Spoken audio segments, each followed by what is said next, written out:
Good. Bore da. Good morning. Welcome to the finance panel on the 10th of the 10th of 2025. Can I welcome all officers and members here this morning? This morning we're focusing on the MTFS, the medium-term financial strategy.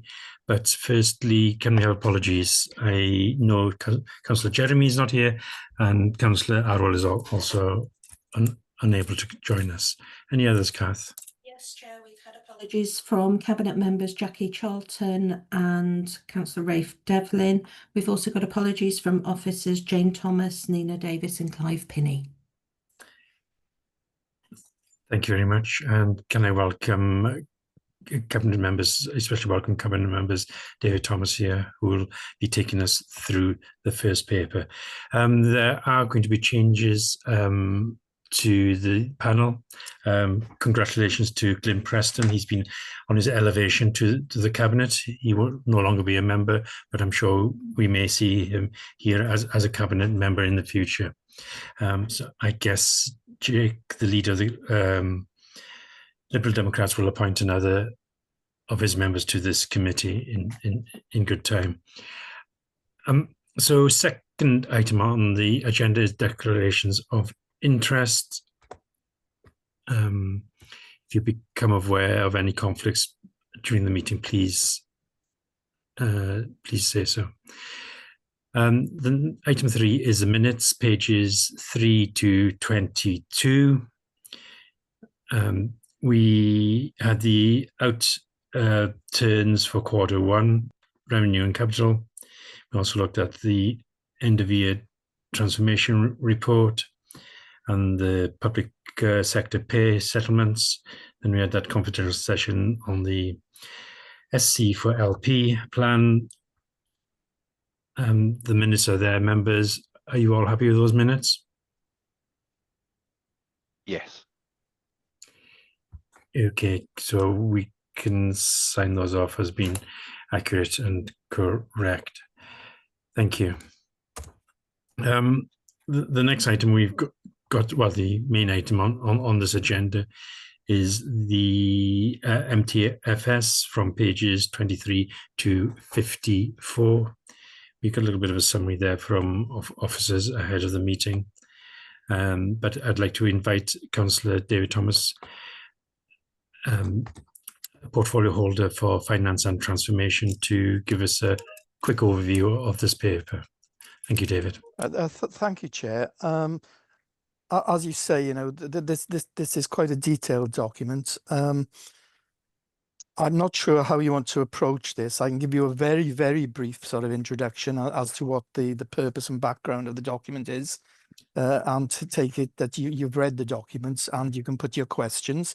Or if you prefer, I can just go through it section by section and just draw out the sort of highlights from each section. So what would you prefer me to do? Well, yes. Well, can you just give a very brief overview of the purpose for the wider audience, not necessarily for the members here in the panel, but then we can go through section by sections.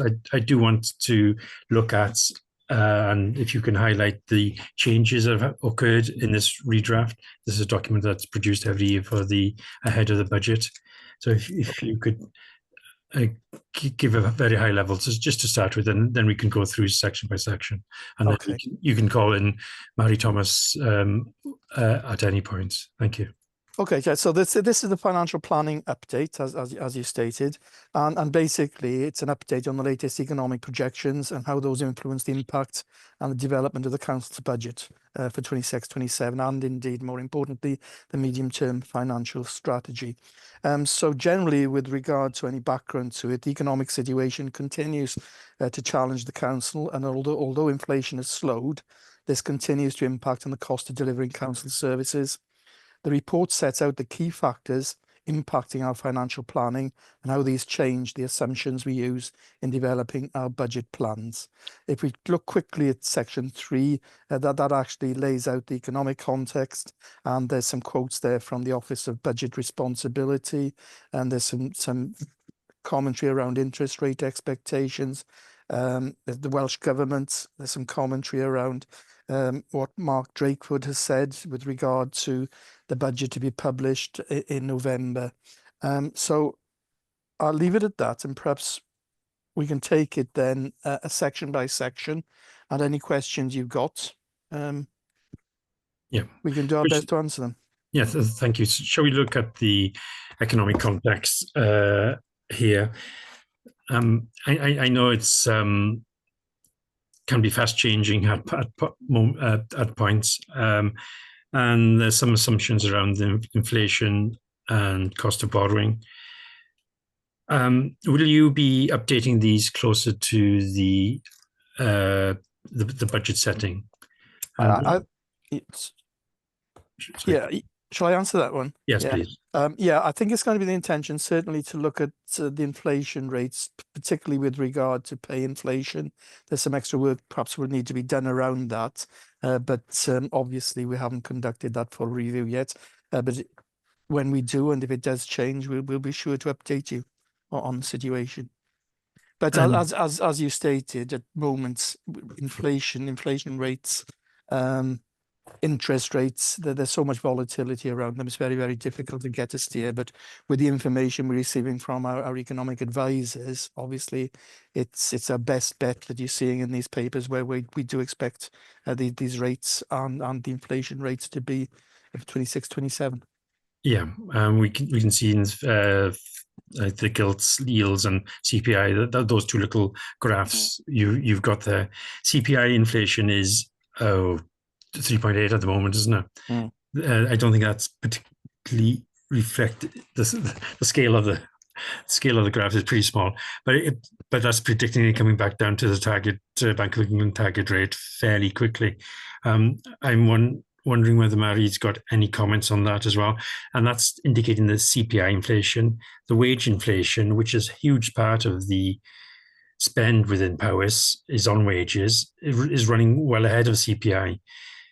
So what are the assumptions about the inflation for Powys spend, which is almost separate from the national picture? Sorry, Mary. So at the moment, within the medium-term financial strategy and within the finance resource model that we're working up at the moment for the next 5 years, we've got assumptions in for inflation and for pay awards at 2%. I think as time's gone on and inflation rates have stayed higher than we'd like, we are considering whether those assumptions might need to change within those plans as well. So over the next few weeks we will be sort of reviewing that as well. I can see a number of hands. I can see James got his hand up as well, so I just want to come in and add. Well, I'll bring James in now. But if inflation was 0.1% or 1%, however you want to measure it, higher, what is that impact on the budget's council's net spend? How can we? I know it's slightly difficult, but ballpark. Yeah, I think in terms of 1% on pay, that's around £2.3 million. So that's the impact of that as an additional pressure for us. I think in terms of wider inflation, then I don't know if that's a figure that James could provide. Yeah, well, I'll call in James. James. Thank you. James, you're on mute. It doesn't show that you're on mute, but we can't hear you. Yeah. Can you hear me now? That's better. Thank you. I think whilst we've set some baseline inflation figures in the MTFS, services were asked to look what difference their actual costs were going to be.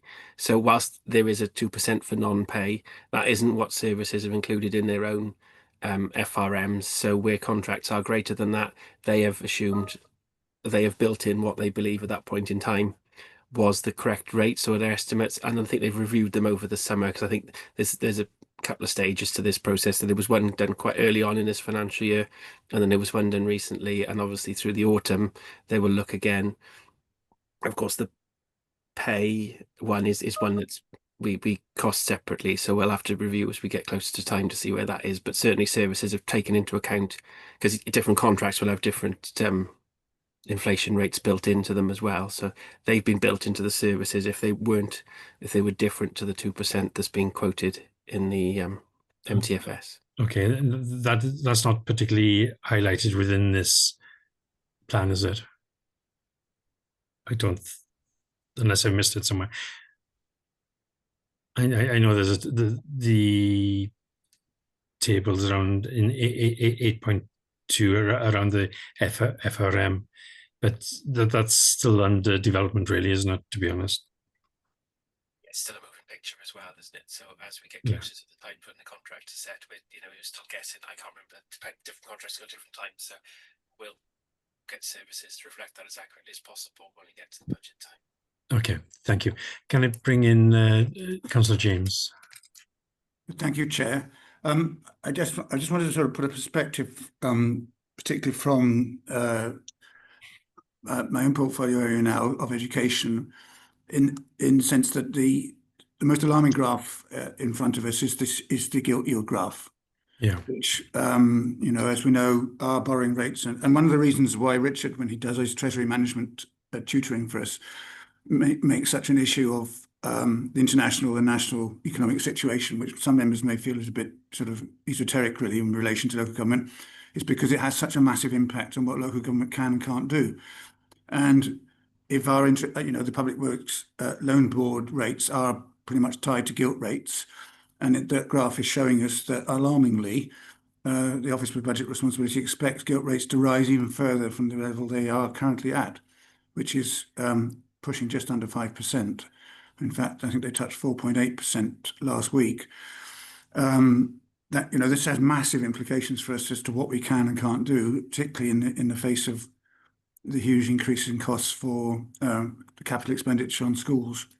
And I think we need to think really, really carefully about what it is that we can and can't do, given the level of debt that the council's already carrying, and the level of debt which is projected to have to carry if we're going to carry out all of the things that we'd like to do, some of which are absolutely essential, most of which are absolutely essential. So I just thought I'd throw that into the debate as well, because I think that the graph on the left, the CPI graph, is actually rather more important to us than the one on the right in many respects.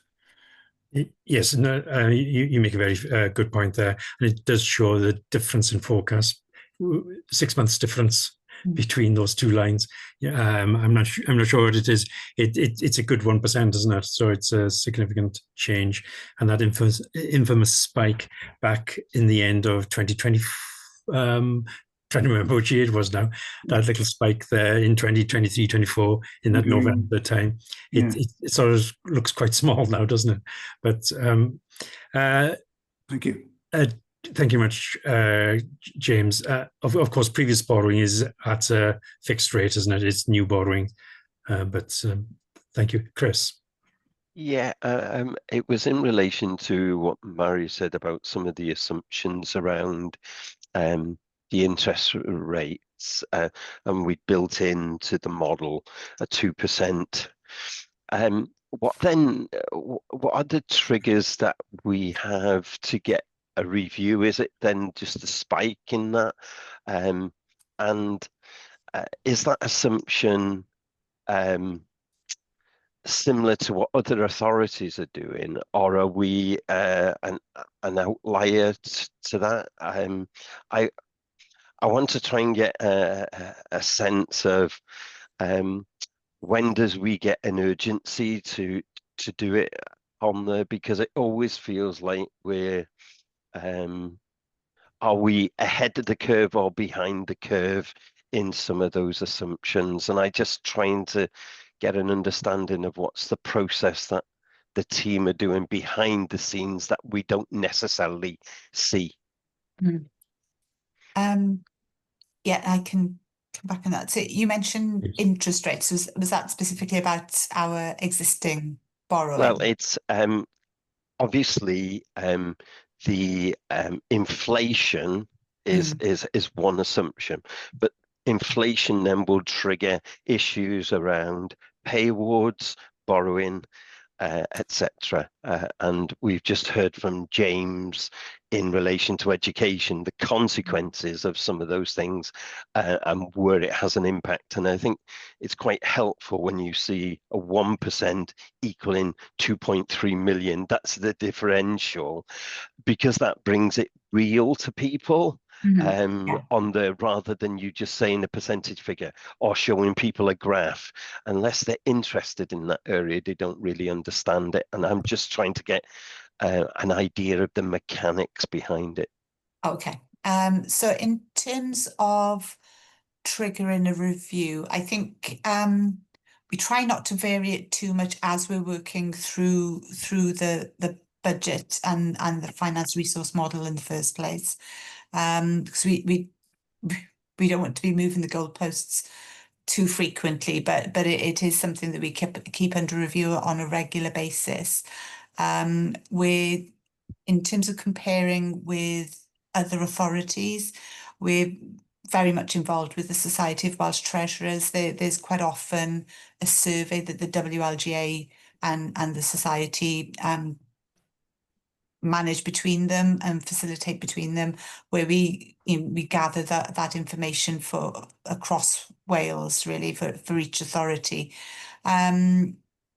We're generally in the middle of the table on some of that, potentially a little bit on the pessimistic side, but that's based on the historical settlements that we've had and generally being slightly lower than the Welsh average in terms of those levels of settlement in previous years. So at the end of the day, it's for each authority to build in their own assumptions, but there is some comfort in doing that comparison across Wales as well to see where other authorities are, and if we are an outlier, then that would in itself trigger a review, as to consider whether we needed to review the levels or not, or to double check that we were comfortable with the levels that we had built in. And we will be coming up to that this next few weeks will be another period for that review. Really, we're getting more and more information via Welsh Government and the WLGA around the timing and the levels that we're expecting in terms of that settlement. A bit more information there that will help inform us then in terms of what we can assume, across the board, really, in terms of both inflation and then the level of settlement that we might be able to expect as well. So hopefully that answers the questions that you had. That's fine. Thank you. Can I just add to that, Chair, if I may? There's an important table as well at 3.5 with regard to CPI, and you can see that it's pretty clear there that even the Office of Budget Responsibility in the Bank of England have differing opinions as to where inflation's going to sit, particularly in 26-27. And if you look at the Q2 in 26, you've got a forecast coming from the OBR of 2.04 and a forecast coming from the Bank of England at 3%. Now that's almost a 1% difference. Yeah. So you can see the volatility and the uncertainty there. And I think that graph doesn't make it very, very clear. It isn't until 27-28 that we actually see the two forecasts beginning to come in line. And that could have significant impacts, as you rightly said at the start. So these things have got to be kept continually and under review. Thank you, David. Danny. Yeah, thank you, Chair. One of the big increases I can see on the horizon of recent events is probably the increases in vehicle excise duty. I can't see any reference to it unless it's included in somewhere else. Like, for instance, you've got the introduction of vehicle excise duty on electric vehicles. So, all right, that builds bigger questions about the fleet transition and various things, but I'm just thinking that it's like, correct me if I'm wrong, but I'm thinking that it could be something that needs to be incorporated if it hasn't, because I would imagine the size of Powis's fleet, it will be quite a considerable expense. Thank you. Councillor Thomas, I assume that's been taken up in the service FRMs. Yeah, is it? exactly. That's what I was going to say. I think you'd have the different service-specific FRMs, and obviously they'll be looking at different pressures with regard to inflation within those FRMs, and you'd expect where it's vehicle excise duty impacting any costs they've got, that they'd include that in their FRM. Okay. Just on that question, really, would it be possible to see an early draft version, confidentially, of the FRM sooner rather than later? We've done some preparatory work around that, and there's one being shared with Cabinet. It isn't quite complete yet, but we're almost there, and I think we'll soon be in a position where we will be able to share it with you. Would you agree with that, Mary? Yes, I think we're almost there. Absolutely, yes. Yeah. Yeah, And we can arrange that. Yeah, what individual ones for different services, not just the combined one. Yes. Yeah. Okay. Thank you, Karina. Thanks very much. I just wondered if the forthcoming Senedd election influenced the type of settlement we might get.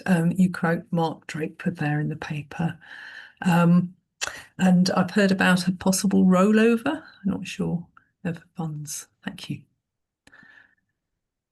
I'm not 100% sure what Karina's referring to with the rollover. Mary?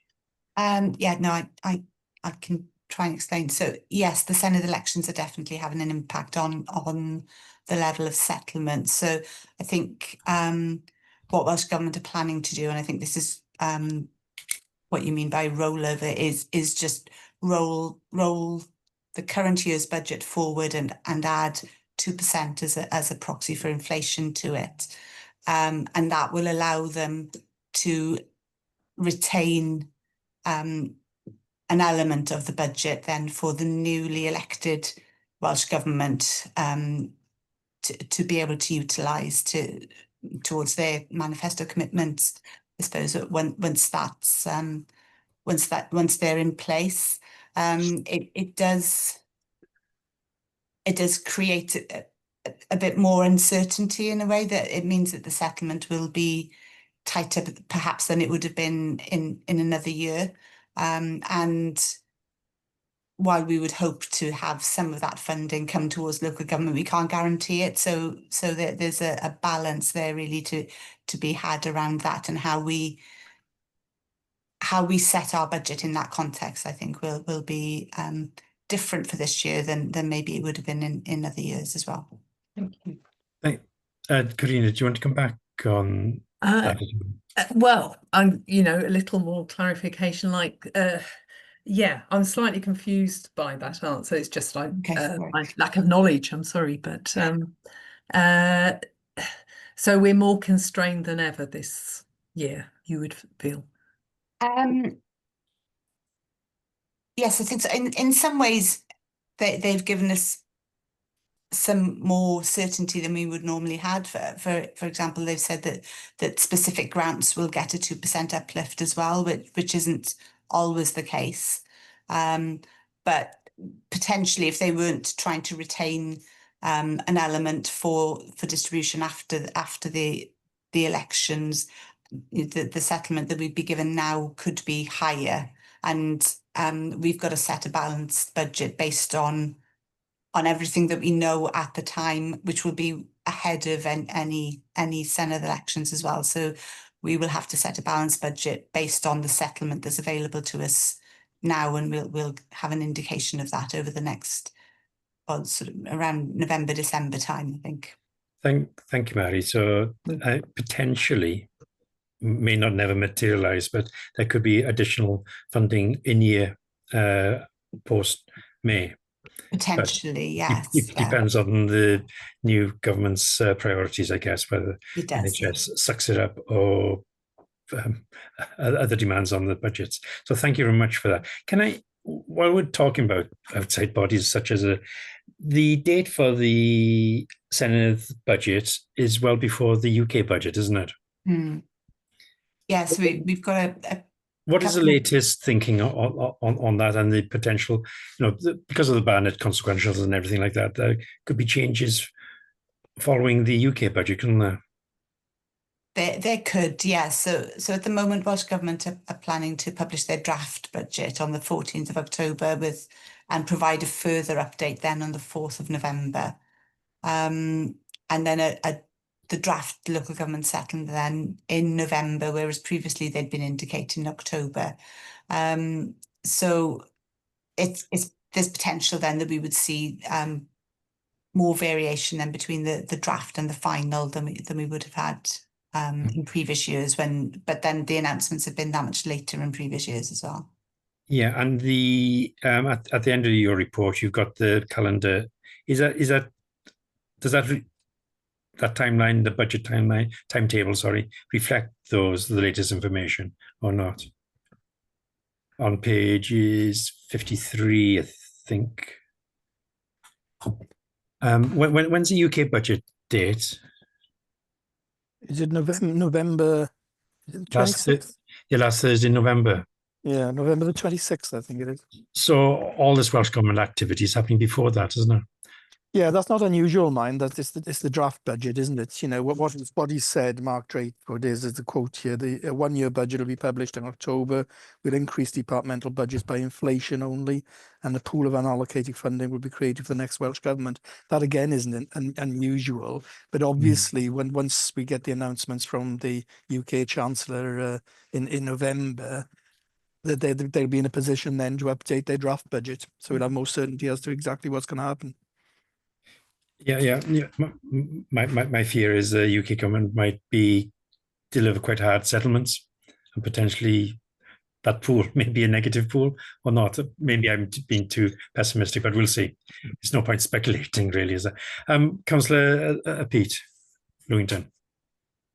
Yeah, thanks, Chair. Sorry, just struggling a bit with the camera. Yeah, thanks, Chair. Yeah.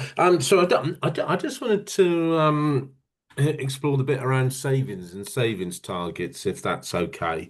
So I guess, Mary, if I put it simplistically, I just try. I struggle slightly with this. So do we set a budget of £100, say, but we think realistically the budget we only actually need 80, and then we set ourselves a saving target of 20? Or do we set a budget of 100, knowing that we really need 100, and then we have to squeeze the services to try and get those savings? I only ask that because I used to have a boss that always inflated his budgets and always used to get the praise for coming in under target, whereas he wasn't a realistic budget in the first place, if that makes sense. So I just want to try and explore that, Mary. And just off the back of that is how what's the process for making sure then we achieve all those savings? Because I think I'll see later in the report that we're only looking at possibly hitting about 80% of our targeted savings at the moment. So it was just trying to understand the word savings and how that fits into the budget process. So this year in particular, we've changed the process a little, and quite early on, almost as soon as we'd set the current year's budget, actually, heads of service were asked to forward plan over the next 5 years and assume no uplift at all in their budget, but having to take account of the uplift in their costs.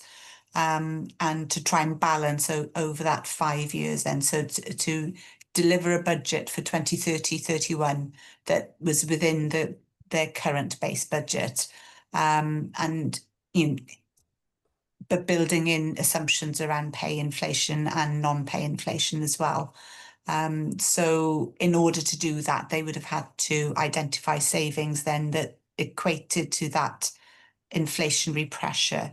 The only budget that hasn't been tasked with that is the school's delegated budget, on the basis that we are fully, the policy at the moment is to fully fund the school's delegated budget.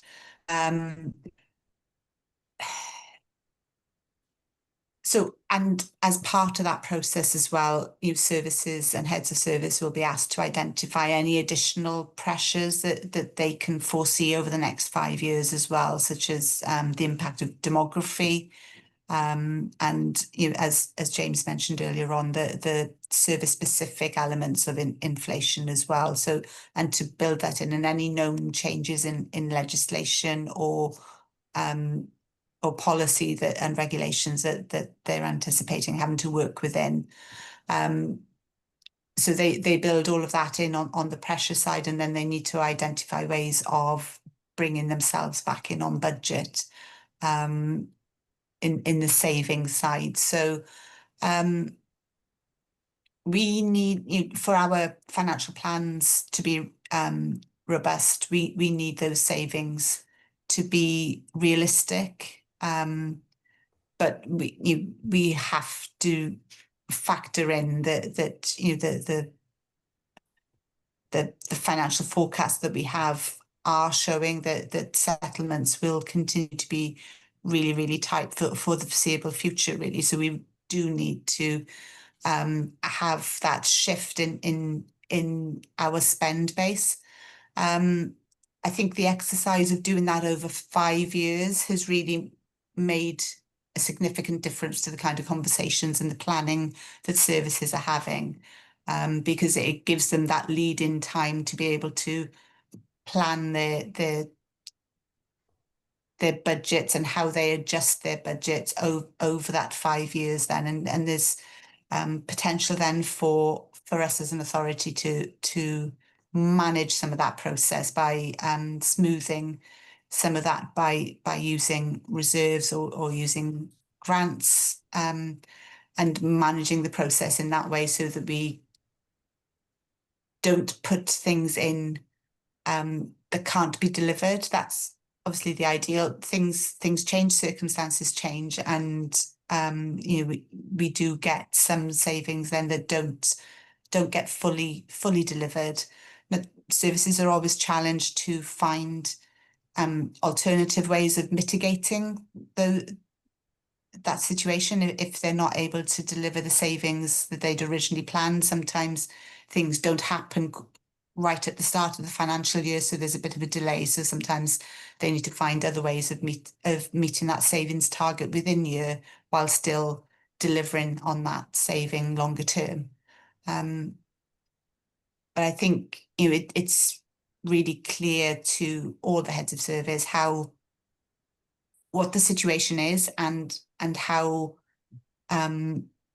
important it is, essential really, that they put forward savings that they can deliver on as well, and we need to hold them to account for that. And we'll see now at the end of, we'll have the Q2 reports shortly, and we'll be able to see then how that's going for this financial year as well. Yeah, thanks, Mary. Could I just add a comment on that, Chair? Yeah, please. Yeah, no, thanks for that, Mary. Yeah, I suppose, so just in my simple mind, where I was trying to get to, I suppose back to my example of the £100. If I was the head of service, I would be setting my budget now based upon what I need, which is £100. I think it's dead right, as you said, that as time goes on, we should always be challenging, and we should always be looking for savings wherever we possibly can. But I guess there comes a stage where the cupboard's bare, effectively. Is where can we keep on finding these savings from if we've set a realistic £100 in the first place, if you follow my drift. So I guess then the only other place we're left is if the forecast for inflation and things like that and energy costs don't come in where they are. I just don't know in my simple mind how we can keep on finding savings if we've set a realistic budget in the first place, if that makes sense, Mary. It does. It does entirely, and that is, we are in that situation really. By doing this exercise over the 5 years, heads have really explored everything that they can in terms of identifying savings, but there's also, and that's where some of this transformation work comes in as well, just We've had Newton in to support on the social care side to identify not just immediate savings, but cost avoidance as well. So, you know, and doing that diagnostic really within social care. And it's about finding those different ways of delivering, trying to keep people independent for as long as possible, I think, particularly in terms of social care, and on the children's side, for both education and children's services, looking to keep them within county and closer to home as far as possible. So looking at invest to save really to find ways of managing those budgets more effectively and being able to support more children. You know, those demands are rising, but being able to manage that rising demand within existing budgets. It is difficult. You know, I think every head of service would tell you that it's difficult. But you know, I think having that longer planning horizon has really made a significant difference to how plans are being brought forward now. Can I just add something? Yeah, I'm just going to say, Councillor Peters, he's quite right, you know, and we can't salami slice anymore, and so savings of that type are becoming more difficult all the time. I don't think we can achieve the type of savings we used to achieve in the past by simply salami slicing and cutting things out of our different service delivery elements. But this is why we brought in Sustainable Powers, and the concept, you know, it's all about changing a culture around change management.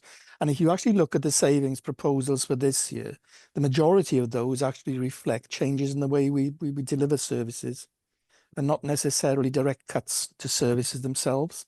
Obviously, there will be some reductions in certain elements of service delivery, but it's a concept where we actually change the way we deliver service and try to recognise savings in that way, rather than simply salami slice as we used to do in the past. But coming back to the general budget setting, it's reflected. It's the FRM basically, and what you've got the service allowed their integrated business plans, which are based on Sustainable Powers principles to achieve the corporate plan in objectives in the long run. Once they've got that, then they know what's required, what funding's required. They've incorporated any pressures into that, so that then they've got to try and balance it with the money that might be available, and that's where saving elements do come into it. But even then, at the end of the day, a service might still have a budget gap at the end of that, and that's what we've got to tackle on a corporate basis. But this is why, you know, Sustainable Powers is so important as a concept. Yeah. Yes. Thank you, David. It's always been important to have that a medium-term view on. So you can bring in that transformation element. It'd be interesting to see the 5-year FRMs on the various services, to see the impacts of work such as Newton's work on adult social services. So it'll be good to see that going forward. And the other big spender in the area, of course, is education and the transformation within education. And I accept that the formula is fully funded. Is the phrase you use on delegated budget, but you can see in many schools that, especially secondary schools, that the level of funding within the secondary schools is inadequate. And there's a role for the county council to look at the transformation of the secondary sector, plus post-16, to understand, so that jam is not spread quite so thinly. Because there's some school budgets which I feel I cannot see how they can be recovered under the current from the current position. I can see this. We got education, the new portfolio holder here. So welcome, James, as your first meeting as a education portfolio holder, out of the frying pan into the fire. So good to see you, James. And I can see you got your director here as well. So I'm happy enough for you to jump in at any point. Since we've sort of moved to transformation, I know we were looking at the economic background just before Richard and James come in. Is there any further questions on the economic background that inform the FRM before we move forward? No? Okay. I'll bring Richard straight in then. Thank you. Thanks so much, Chair. I was just going to pick up the really important point that Mary made about the Invest to Save work that we're doing around learners who are moving out of county. I just wanted to remind colleagues of the work that's going on with Wave 3 of the ALN strategy. You know, that strategy will specifically look at how we increase specialist places in our own specialist schools and how we make better use of our specialist centres. But I think a key point that I want to make as well is that that strategy will also be about how we build capacity in our schools, because the level of need is increasing in our schools. Councillor David used the phrase sustainable. How we become sustainable in these terms is about supporting our schools to have the skills, the experience, and be the inclusive environments that they can meet the growing needs of a greater range of learners. And that's something that the Education Service is considering as part of that Wave 3 strategy, that balance of what does challenge to a school look like to be inclusive for all of our learners, but equally, what support do we as a local authority have to bring in order for schools to meet that challenge? And there's considerable work being undertaken around that at the moment. So just wanted to add that sort of slightly wider context into the point that Mary made, Chair. Thanks so much. Oh, Richard. Thank you very much indeed. The next section of the MTFS moves on to the well, the title is Understanding the Impact on the various services, and we have touched on those some areas within that. Members, are there further areas you wish to look at on this section 4 of this report?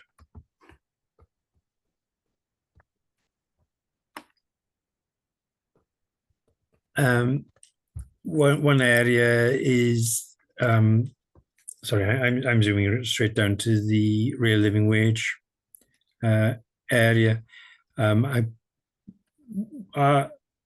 We have the status of an employer that pays a real living wage for our direct employees.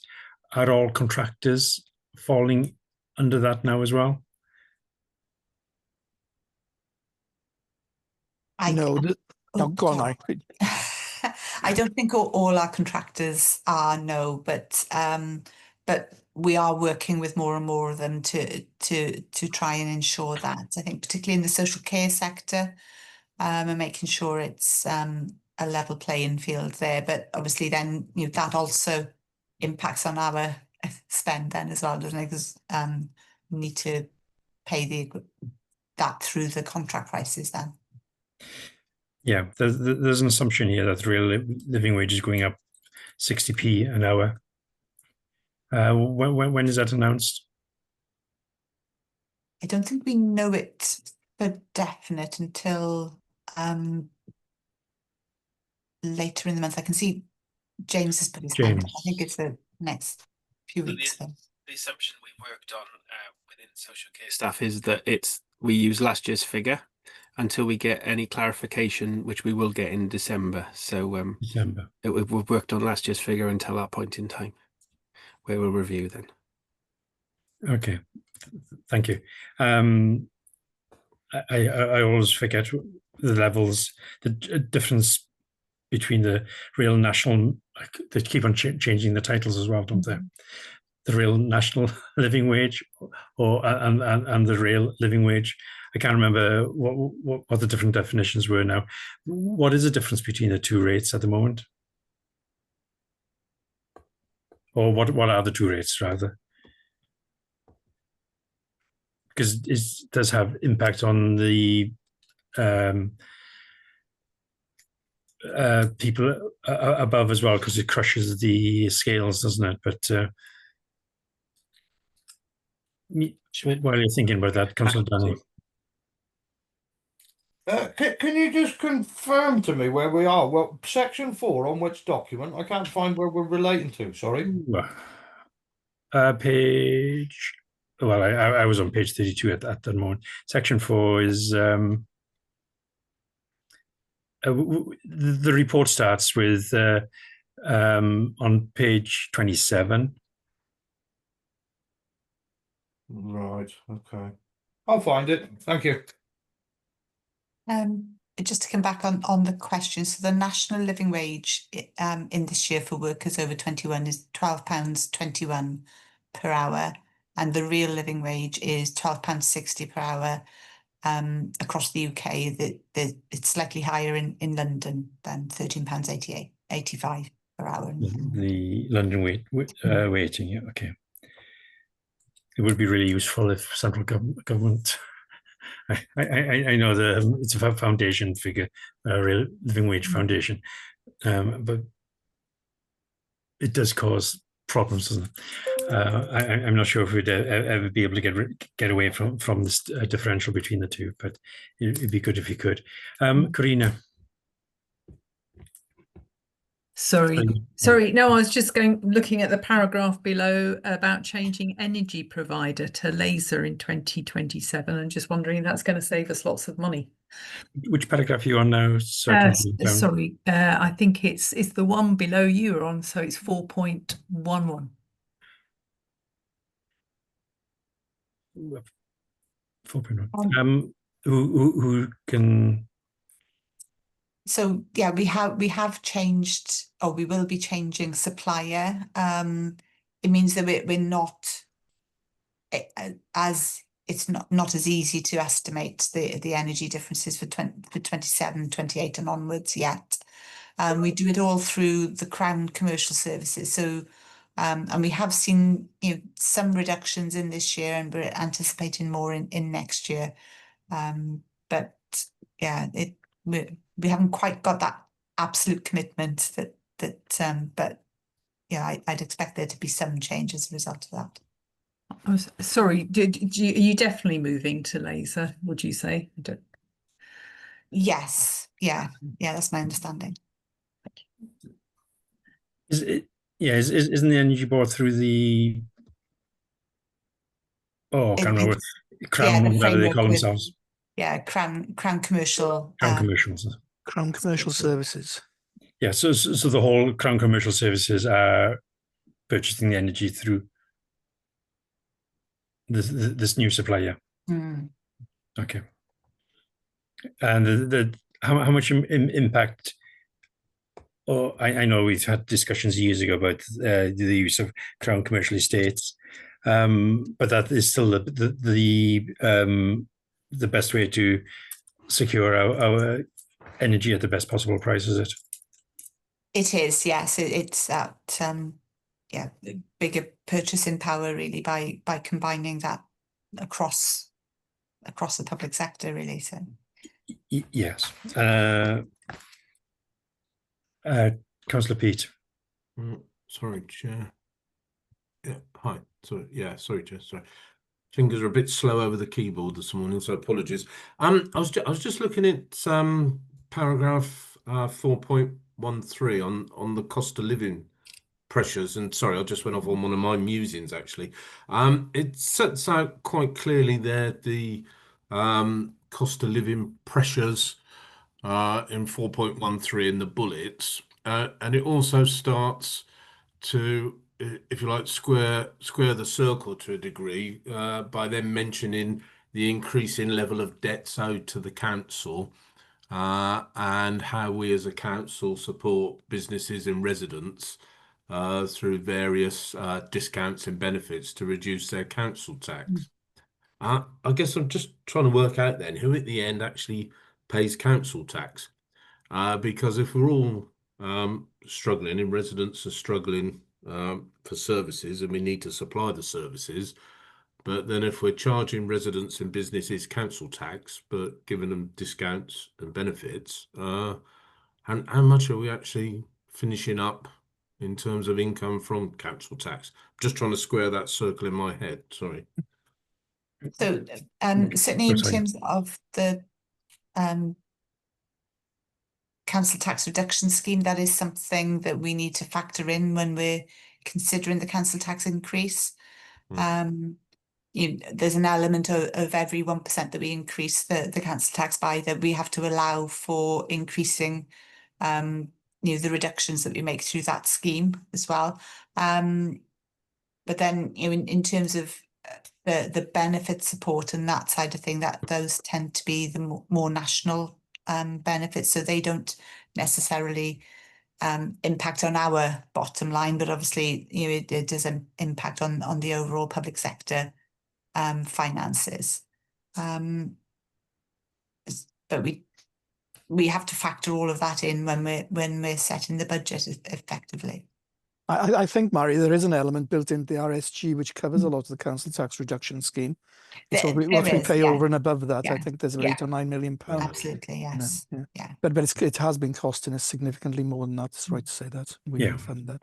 And that's why there's a difference between the council, how much a 1% council tax increases, yield, and the net position as well. It's a differerence between the two, isn't it? But it's worth remembering as well that there's a lot of other benefits. The majority of people actually don't pay full council tax, because if you take a county like Powys, where you've got single occupation, etc., particularly with regard to more elderly people, and they wouldn't be paying for the full rate of council tax as laid out by the VOA.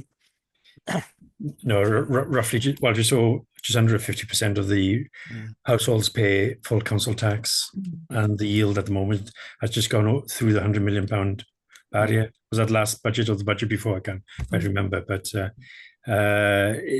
significant amounts of money is raised within Powys, and there's significant benefits as well to some. Obviously adds pressure to the other households as well, doesn't it? Yeah. Sorry, Chair. Could I just? Did you want to come back on that, Pete? Just a little bit more clarity as well around the business rates. So in there, Mary, it sort of says the business rate collections are good, I think. Sorry, I can't flip backwards and forwards between screens now. Do we get to keep all that business rates that we collect, or does that go off to Welsh Government and then we get a portion back? We collect on behalf of Welsh Government. We actually receive more than we collect. Okay. Thank you. So we're a net beneficiary of through the council tax system for Powys as a whole. Yes. That's one of the big net benefits we get, isn't it? With settlements. We get more back than we collect. The majority of Welsh authorities are in that position, I think, as well. Yeah, it's a large one in the south of Wales. Is probably we won't mention names, but I'm sure the businesses don't see it the same way. But Councillor Danny. Yeah, thank you, Chair. Just dropping back to energy. How confident are we in the projected figures there? What strategy have we got in place if they're less favourable? So the energy prices are fixed in advance of the financial year, so we're quite confident then in the levels that we have for the next financial year. It's the future years really that obviously as we've seen in recent years, anything can happen and it can vary significantly, but I think as well lessons have been learnt from that as well, so there's more going into that planning and making sure that we've got a resilience within that supply really as well. Okay, thank you. Thank you, Mary. The Crown Commercial Services, they just cover gas and electric, or do they cover heating oil and diesel as well, or is that purchased through different sources? I'd need to check. I know that gas and electric definitely is Crown Commercial Services, but I'd need to check on other. Because lots of our schools are run off heating oil, and we got a fairly big fleet of council vehicles as well. How are they set further ahead? How much confidence have you got in the impact of inflation, because those prices can be quite volatile, can't they? Councillor Danny. You've just raised a good point there, Chair. Just thinking about the vehicle transitions, who manages what aspects of fuel? It's probably something that's already been thought about, but it's something that I've never thought about. Like you say about how the electric is fixed price, yet the fuel isn't. How will that affect things in the future for the vehicle transitions? Fleet transitions, I should say, probably. Just a thought, it's not a question. I don't know if you got a response, Mary, David. Not the detailed one from No. me, definitely, but I can certainly take that back and find out and let you know. Thank you. Diolch, Mary. Just as zooming through that really quickly, we got the cost of building materials, and then which has the inflation in that sector settled down over the last 12 months, I think, to some degree. Schools, we're talking about they received an additional £7.4 million into the funding settlement. We've touched on that already. Any other comments on the schools delegated from members? We're still struggling. They're still digging into their reserves and increasing it's a negative reserve. I'm not sure what you call a negative reserve, James. Have you got a word for that or not? But Danny. I suppose my only question is, what savings have been made? James, do you want to come? Perhaps unfair to ask you. You just come into that position now. What savings have you made through school closures? You mean more than anything, Danny, or just over in general? To be fair, okay. as a whole. So reduction in teaching staff and staffing, which is probably bigger than the savings from closing schools. I'm guessing. James, and then Richard.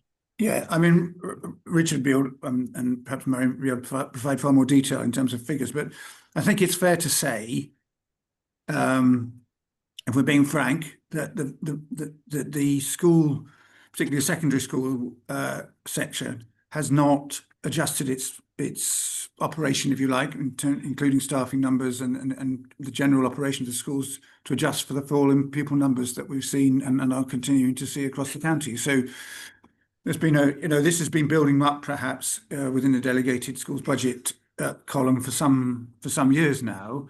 I mean, obviously, I've been a school governor. I know how difficult it is, adjusting staff numbers in a school and the degree of pain that causes both to the school and to parents, pupils, etc., and to the staff affected. But actually, I think we're being frank, that probably hasn't happened as much as we would like.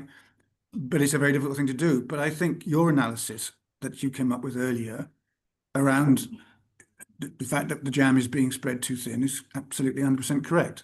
That is a fair analysis. Whilst we have been closing small schools, and alas, that's something we have to do every now and again. And I have to say, that's the thing I least like doing as a councillor by some distance. It is something that has to be done every now and then. And we've got we've got a proposal on the table at the moment for one small school, which will be coming to cabinet for decision fairly soon now. So the difficulty, as I see it, with schools transformation is that whilst we can accept that we need to transform the school state, it's going to require a lot of capital to do that. The proposal, for example, to the replacement school in Machynlleth at Ysgol Bryhadgan, it's not a secret that the costs of that are, pushing into the high £40 million. Now, that's a huge sum of money in comparison to what it would have cost to build a school even 10 years ago. The costs are doubling, effectively, have doubled over the last few years for a variety of different reasons. But there's no doubt that the extra capital that we're going to have to borrow, even allowing for a Welsh Government grant, assuming that that is still forthcoming in future years, and that's, I don't think, a given by any means. You know, but we're facing almost a perfect storm here.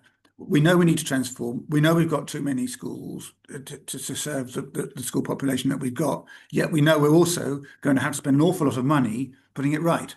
And that, I think, for this administration, for the future and future administrations to come, is going to be a conundrum that's going to be very difficult to handle. And I think we need to be frank about that. And we need to look very, very carefully about what it is that we can and can't do, which harks back to my point that I made earlier about borrowing rates, which will really have a huge influence on what it is that we decide we can and can't do. But there are some things that we will have to do. You know, if we look at some of the secondary schools in particular, they're in such a condition that they will have to be replaced in the near future. And there's no two ways about that. Brohathgen is a perfect example. It should have happened 10, 15, 20 years ago. But we're getting around to it now. But we can't go on, you know, we're facing almost a perfect storm with this, that we've got a crumbling school estate. We need to spend a lot of money to put it right. We have frankly got too many schools to serve the school population that we've got.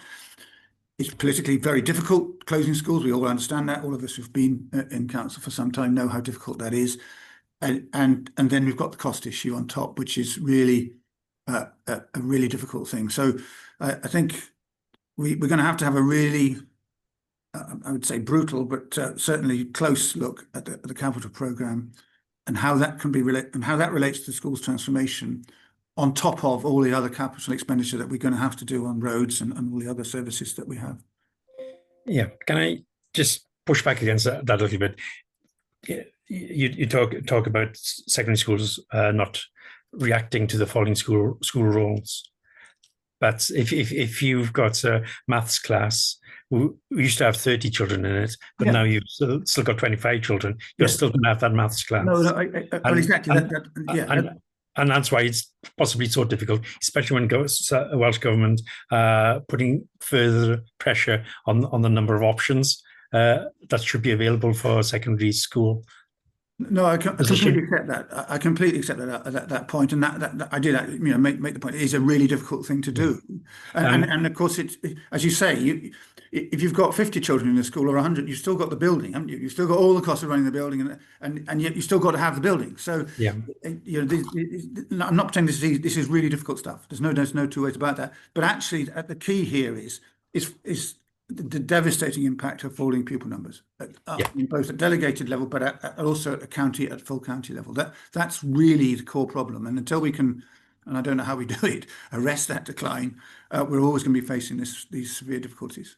Yeah, and you know, I won't single out Machynlleth, or again, the chair of governors is in this meeting here as well, but let's say another school, since the local council, we're talking about establishing a new secondary school within Brecon. I mean, Builthwells. Yeah. That is really a difficult decision. Well, I think it should be questioned even further when significant amounts of money has been spent on the school, and that school is a relatively small school. Same can be said for Machynlleth and half a dozen other high schools across the county. When you are potentially spending a huge amount of capital on a relatively small school, and it'll remain a relatively small school with high costs of delivery because it's of the low pupil numbers to deliver all those options. You know, are you for pushing ahead with these on the current path, or are you stopping to review whether some of this capital expenditure is being put into the right places? Well, I think as things stand, I think if you take the Machynlleth example, I think we have to push ahead with that now. I don't think we can. I certainly wouldn't be in favour of resigning from that. You know, the school. No, definitely we have to go ahead with that. I think the future programme. There are some campuses which really are in a very poor condition, and we really do have to do the work on them. And if you take the example you used with Builth, of course, that's not just about Builth, it's about Llandrindod as well. And that's a package, if you like, that's going to have to be invested in those two communities. Whatever we do, that's again essential. Certainly in terms of Llandrindod, that is absolutely essential because of the state of the school buildings and campus there. So, these are really difficult conundrums which the council is going to have to get its head around. But at the end of it, if you look at going back to the capital programme, because to me this is the key. The capital programme is going to determine what it is and how well the council can function in the future and how well it delivers. Because at the moment we're spending, I don't know, Mary can update me, I think it's between 12 and 13 million pounds of revenue every year on servicing the debt. If you include all the other investments we're going to make, that figure is going to rise. Now, just think what we can do, what we could do with 15, 16, 17 million pounds worth of revenue now in terms of our revenue budget gap. So to me, the key is we're going to have to face the fact that we're going to have to drive down that debt. One way or another, somehow we're going to have to drive down the debt in the near future, because otherwise these sums are going to stop adding up.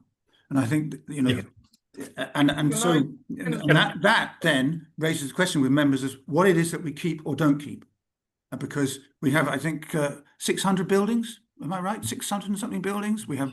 Yeah. Obviously, I accept much of what you say, but that revenue spent on bothering, it's almost better to spend it on the bothering rather than on crumbling buildings for maintenance. So there's a real balance to be struck. I know this group and Learning and Skills have set up a working group to ask the difficult questions behind the scenes, so we can really explore the elements within this, which is, I think, the council has failed to do over the last few years. But can I bring? I welcome that. I really warmly welcome that. Thank you. Can I bring Richard and then Pete Lewington, please? Can I just jump? Oh, sorry, Danny. Chair, sorry. It's a couple of times during that conversation, I've picked up on about the pupil numbers that we've got and fall in pupil numbers. This may not be a question for the finance panel, it may be best fitted somewhere else, but see, Churchstoke is quite the opposite. The school is full. There's more and more houses coming, which is good. It's great. So are we not... all right, certain areas are different. But in places, are we at risk of having too fewer student places available? Yeah, and really good point. Some schools aren't in the right places, but and all decisions have to be evidence driven, don't they? It's different situations for different areas. I agree with you there, Danny. We've got to be careful. Yeah, absolutely. And it becomes even more difficult around the borders. And Powys has got a hell of a lot of borders around. Richard, we're digressing a bit here, really. But thanks so much. I was just going to come back to Councillor Danny's question. I hope I understood it right. It was about where the savings were made at school level. So yes, that's how we started, wasn't it? That's how we started. That said, I think what the portfolio holder has said, I just want to reiterate, the challenge of the level of savings that we need to make, it will be delivered through future transformation and school reorganisation and that reinvestment back into schools in Powys. The tension, isn't it, is with our schools living within our means currently. This brings me on to my response to Councillor Danny's question. So, Councillor Danny, when our team around the school work with schools to identify savings in those schools where they are not having a balanced budget, the majority of those savings do fall through management of change processes. They are staff savings in our schools. But one of the things that we're doing, particularly at secondary level, is engaging in curriculum and staffing reviews, so that the decisions about reductions in staffing can come from a very well-informed, evidence-based position on the curriculum map in those schools. What we're finding is actually we're becoming more efficient at timetabling in schools, so better using existing staff resources, And we're now looking to move to see how we better share resources across our schools. But ultimately, the savings at school level come from what they spend the majority of their money on, which is staffing. Just one further thing to add, Chair. You know, I know the finance panel will know this, but of course, our schools that don't have a in-year balance position will all submit a budget recovery plan, which our finance team and SIA team now work around the school to deliver. And then in some cases, you know, we do use our statutory powers as well, where we issue a warning notice or a notice of concern to schools as well. And then our intervention as a local authority is much stronger. But I will just emphasise that team around the school approach that we're adopting. Diolch. Thank you. Thank you, Richard. Councillor Peter. Yeah, thanks, Chair. I think to a degree, Richard may have answered the question there. I was looking at paragraph 415, obviously, and it was talking about the teams around schools and helping and working with schools with deficits to help them bring their budgets back into a balanced position. The next sentence then said, the authority is also prepared to use the powers available to it to ensure that this happens. And I just really wanted to understand what that sentence meant, what those powers were, and when we would be using them. Richard, back to you, just a little bit more explanation around that. Yeah, so, and Mary might want to come in as well, but so our statutory powers would be issuing a notice of concern where we clearly express a financial concern based on a criteria of evidence, which we have to put forward, and a notice of concern may have attached to it certain restrictions, so certain spend restrictions on a school. And likewise, a step up from the notice of concern is the warning notice. Again, a warning notice may have a criteria such as no additional staff can be recruited without local authority permission and sign off. And then on the ground, a head teacher would work with their school improvement advisor to agree additional staffing and put a case forward to us to ask for permission to advertise. That's one example, but they're quite precise statutory documents. And once we issue that document, we work really closely with the school to make sure that they can actually deliver within the restrictions that the notice of concern or warning notice contains. Mary, I think that's a clear explanation, but please jump in if you think there's something I need to add. Yeah, no, I think, yeah, we've got, the first step will always be, unless we've got really significant concerns, this first step will always be that notice of concern, and we start to bring those spend restrictions in place. The warning notice then has some more conditions around it. We have to have a recovery plan. There'll be deadlines for that and actual delivery of that as well.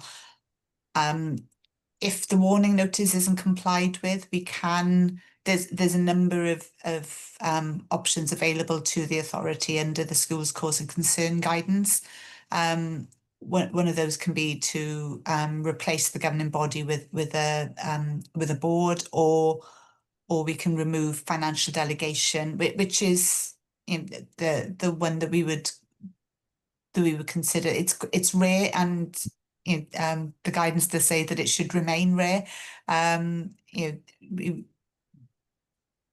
I think the relationship with our schools is such that we do get that compliance within the notice of concern and warning notice as a rule. So there's certainly different levels, but the ultimate one is removal of delegation, isn't it? Yeah. So, okay, thank you. Richard, do you want to comment on that, or shall I go to Chris? You're on mute, Richard. Sorry about that. I think Mary's made a really important point there that I want to strengthen. We are working really well with our schools around the financial challenges, and our schools are working really well with us. One thing I do want to say, you know, the use of those statutory powers, we don't treat it like a blunt instrument. It isn't that.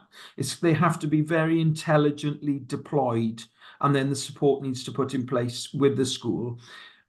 When we do use those statutory powers, they come from a position of really knowing and understanding the school.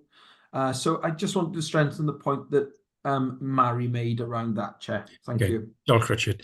Pete, is this on coming back on the same subject? Yeah, I just wanted to please, make a quick comment, if I may, Chair. Come in before. No, it's just to thank Richard and Mary for those comments, and yeah, pleased to see that context it's put in, because that sentence and that report is quite powerful.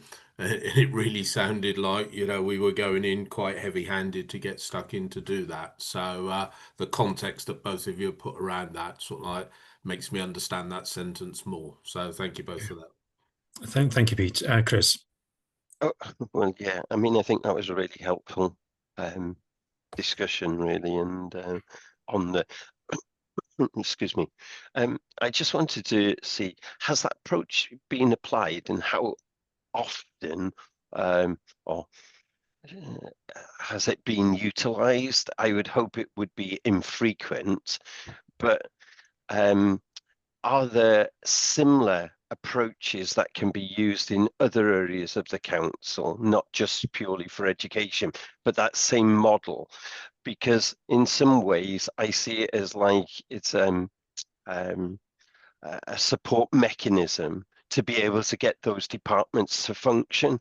Because building on what the discussion before regarding, and we're going to say this within the school context, I think is just one scenario, but this applies in other areas of the council's business, and I think we sometimes do need to make decisions, and sometimes those decisions are not made as rapidly as what is required, and therefore over the longer term we incur more costs because of the building and the environmental structures deteriorate because that wasn't the necessary priority, and in some ways then that causes additional costs over the longer term. The environment is really key and important, because how can you learn if you're in a classroom that is leaking, or how can you care for someone if the building isn't sufficient and fit for purpose? And I think we just got to start to be able to say, is this in the best interest of our communities overall, in the direction of travel that we're going to, and make those more bolder decisions, but try to work together more collectively as a council to be able to deliver those outcomes. Otherwise, we are going to keep on increasing those costs. And I mean, if you look at some of the projections on it, it will cost you a third more to borrow the monies over the period of time than what we would have spent if we'd have done it now. Yeah, I won't ask anybody to respond to that. You make a really good point, Chris. Thank you for that. I do want to move on from schools. I know learning and skills got this quite high up on their agenda, and I'm sure they will be continuing to work on this area. We do have the, I do want to look at the revenue, income and revenue on funding elements within the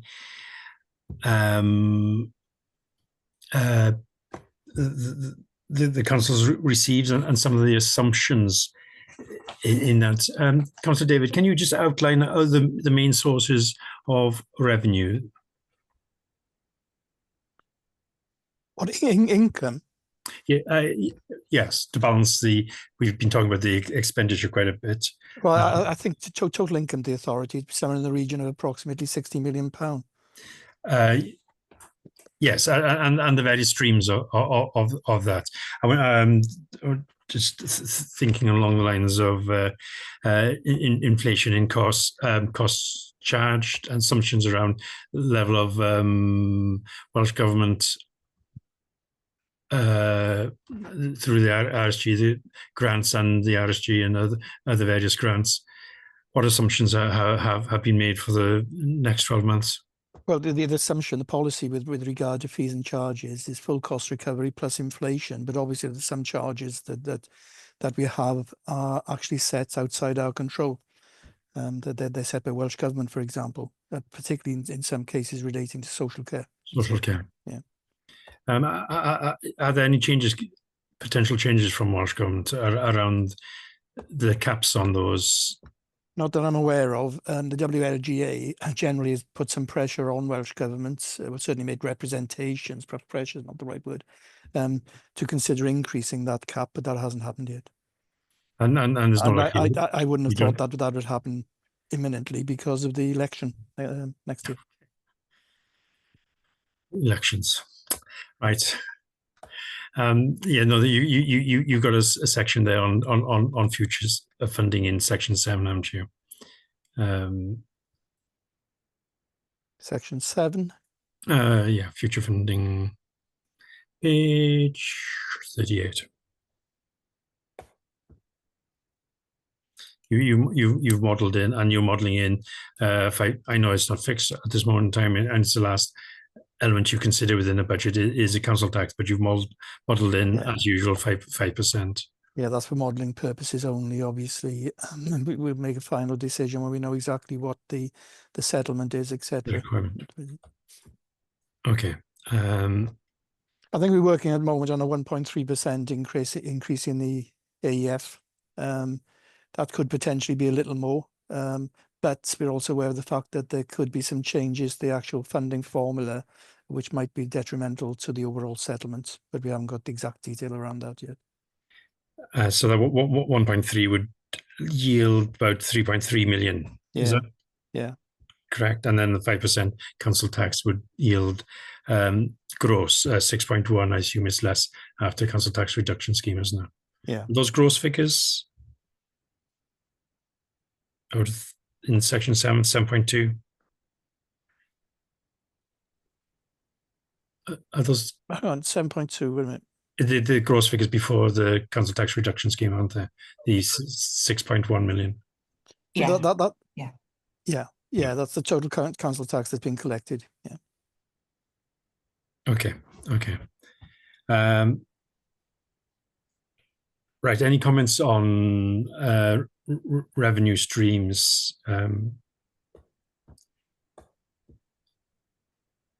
No. Yeah. Oh, sorry, Pete, Danny. I didn't see you. Yeah, I just wondered how inflation linked increases are linked with or balanced to affordability of low income households.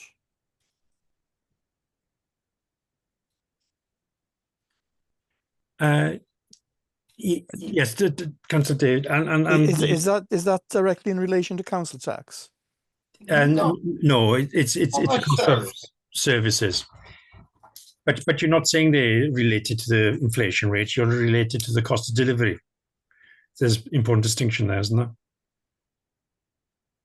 I'm not sure I understand what you're saying there. Well, inflation on a certain area might be is currently is 3.8%, isn't it, nationally?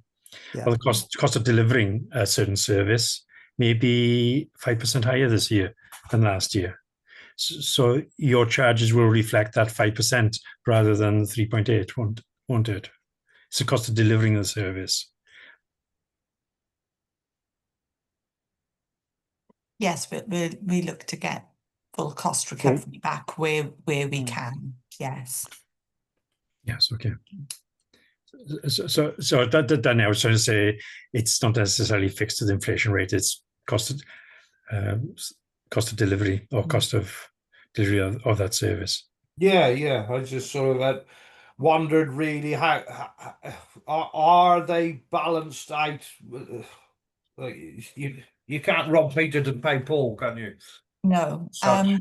We do take affordability for residents and service users into account. So for some areas such as social care, say there is a financial assessment for whether whether people have got the resources to pay for their costs of care, and then that's capped at that national level. With some of the other fees and charges that we have, then many of those are optional. So we're increasing the charges to the people that actually use those services or require them. So rather than putting it onto the council tax, which goes to every resident, and obviously we've got the CTRS as well that mitigates that for some people. But so yeah, the idea is that we should at least cover our costs. In some instances, we're not allowed to do any more than that, and certainly I think social care and planning, those are really set by Welsh Government. But I think on planning, we are expecting an increase on what we're allowed to charge on that one for 26-27. Okay. Thank you, Mary. I know we had a discussion at a previous meeting. I can't remember if it's finance panel or not, because Harold Jones was talking about the cost burial fees. And so that we are some of the highest in Wales on that. We were expecting more information, but we can set that one side. We can have a discussion about that when that information comes. Danny. Councillor Pete. Yeah, thanks, Joe. Just a quick one. Using the council tax 5% for modelling, I just wonder why we land on 5%, and why, when we've got all this other information on inflation, interest rates, blah, blah, blah, we don't actually put in there the figure that we think we'll really need.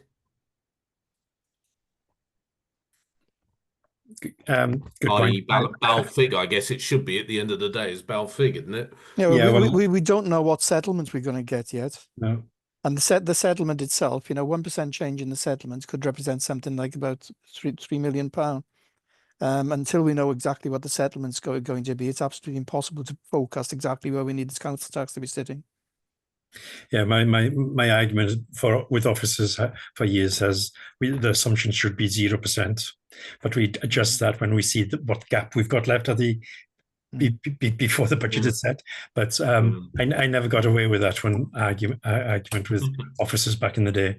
But Danny, have there ever been discussions to ask for more predictable figures for settlements?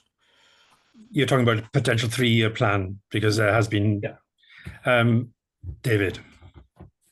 Yeah, I think that's the ambition. I think Welsh Government were talking about that in the past. But again, at the moment, we're in this situation where they're not going to give a 3 or 5 year sort of indication as to where settlement's going to sit when you got an election next year. But ideally, yes, it'd make everything an awful lot easier if we had some indication going forward as to where the settlement might be sitting. Who knows that might come now, whoever forms the next government. Well, it's a guessing game otherwise, isn't it, really? Yeah, thank you. There are huge variables right across the whole budget, aren't there? And it's, I guess it's the job of the finance team to try and understand which is the most likely outcome, but have a range of options available to them if that's the scenario changes. But thanks, Danny. Any other comments on income and funding at all? No. Sorry. Sorry. Chair, Pete. sorry, yeah, sorry, I was slow with my hand again. I have cold fingers this morning for some reason. Apologies.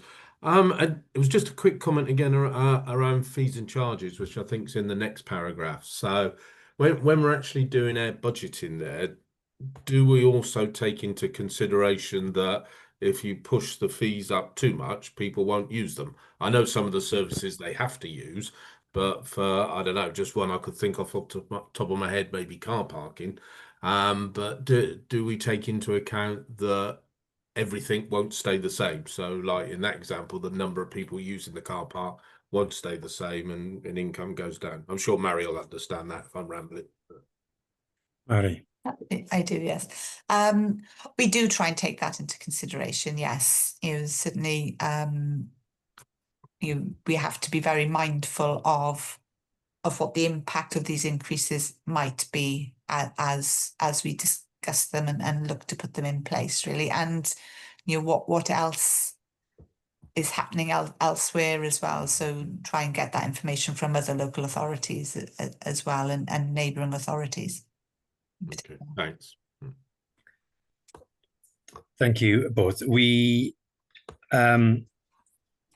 should have a look at the capital element of the program here. In section 5, we got the capital strategy and financing of the council. We've touched on borrowing rates already.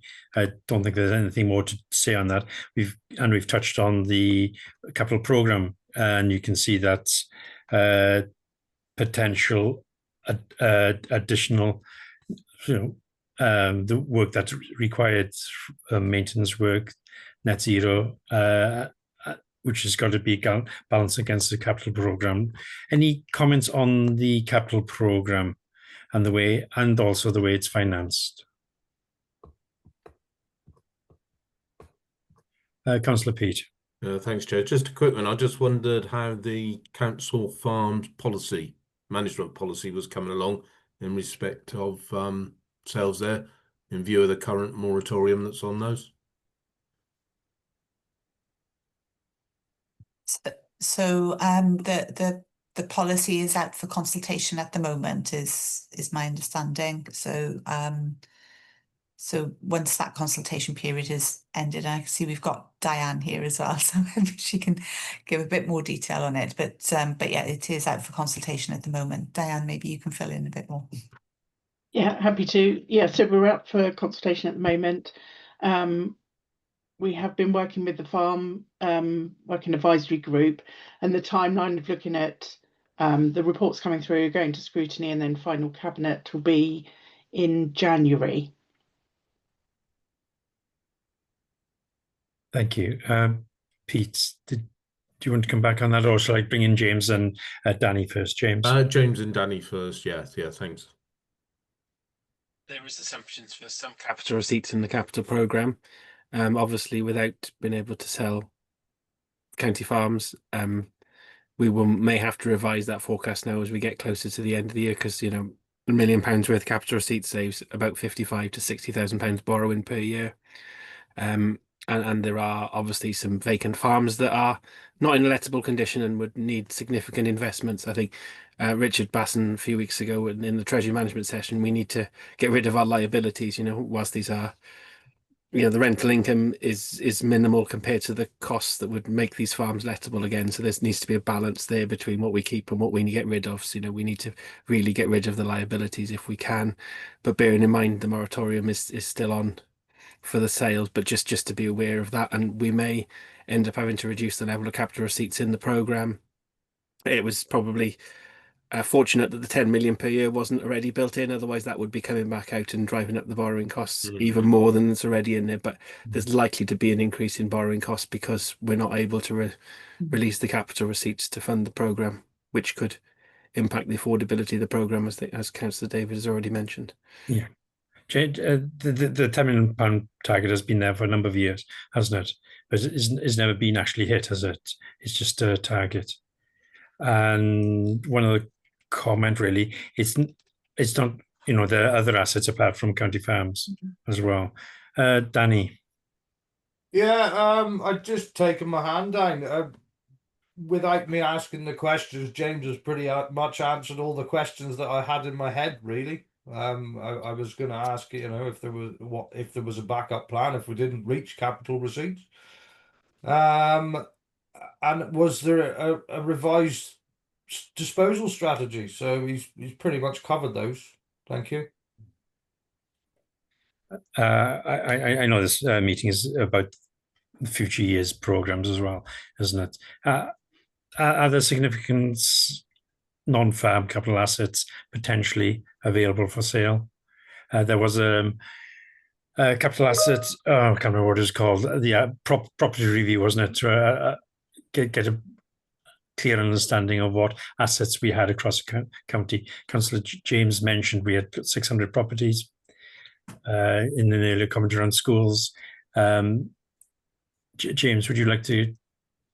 Well, I just wanted to point out actually that the council has just advertised the sale of site in Garth, the school site in Garth.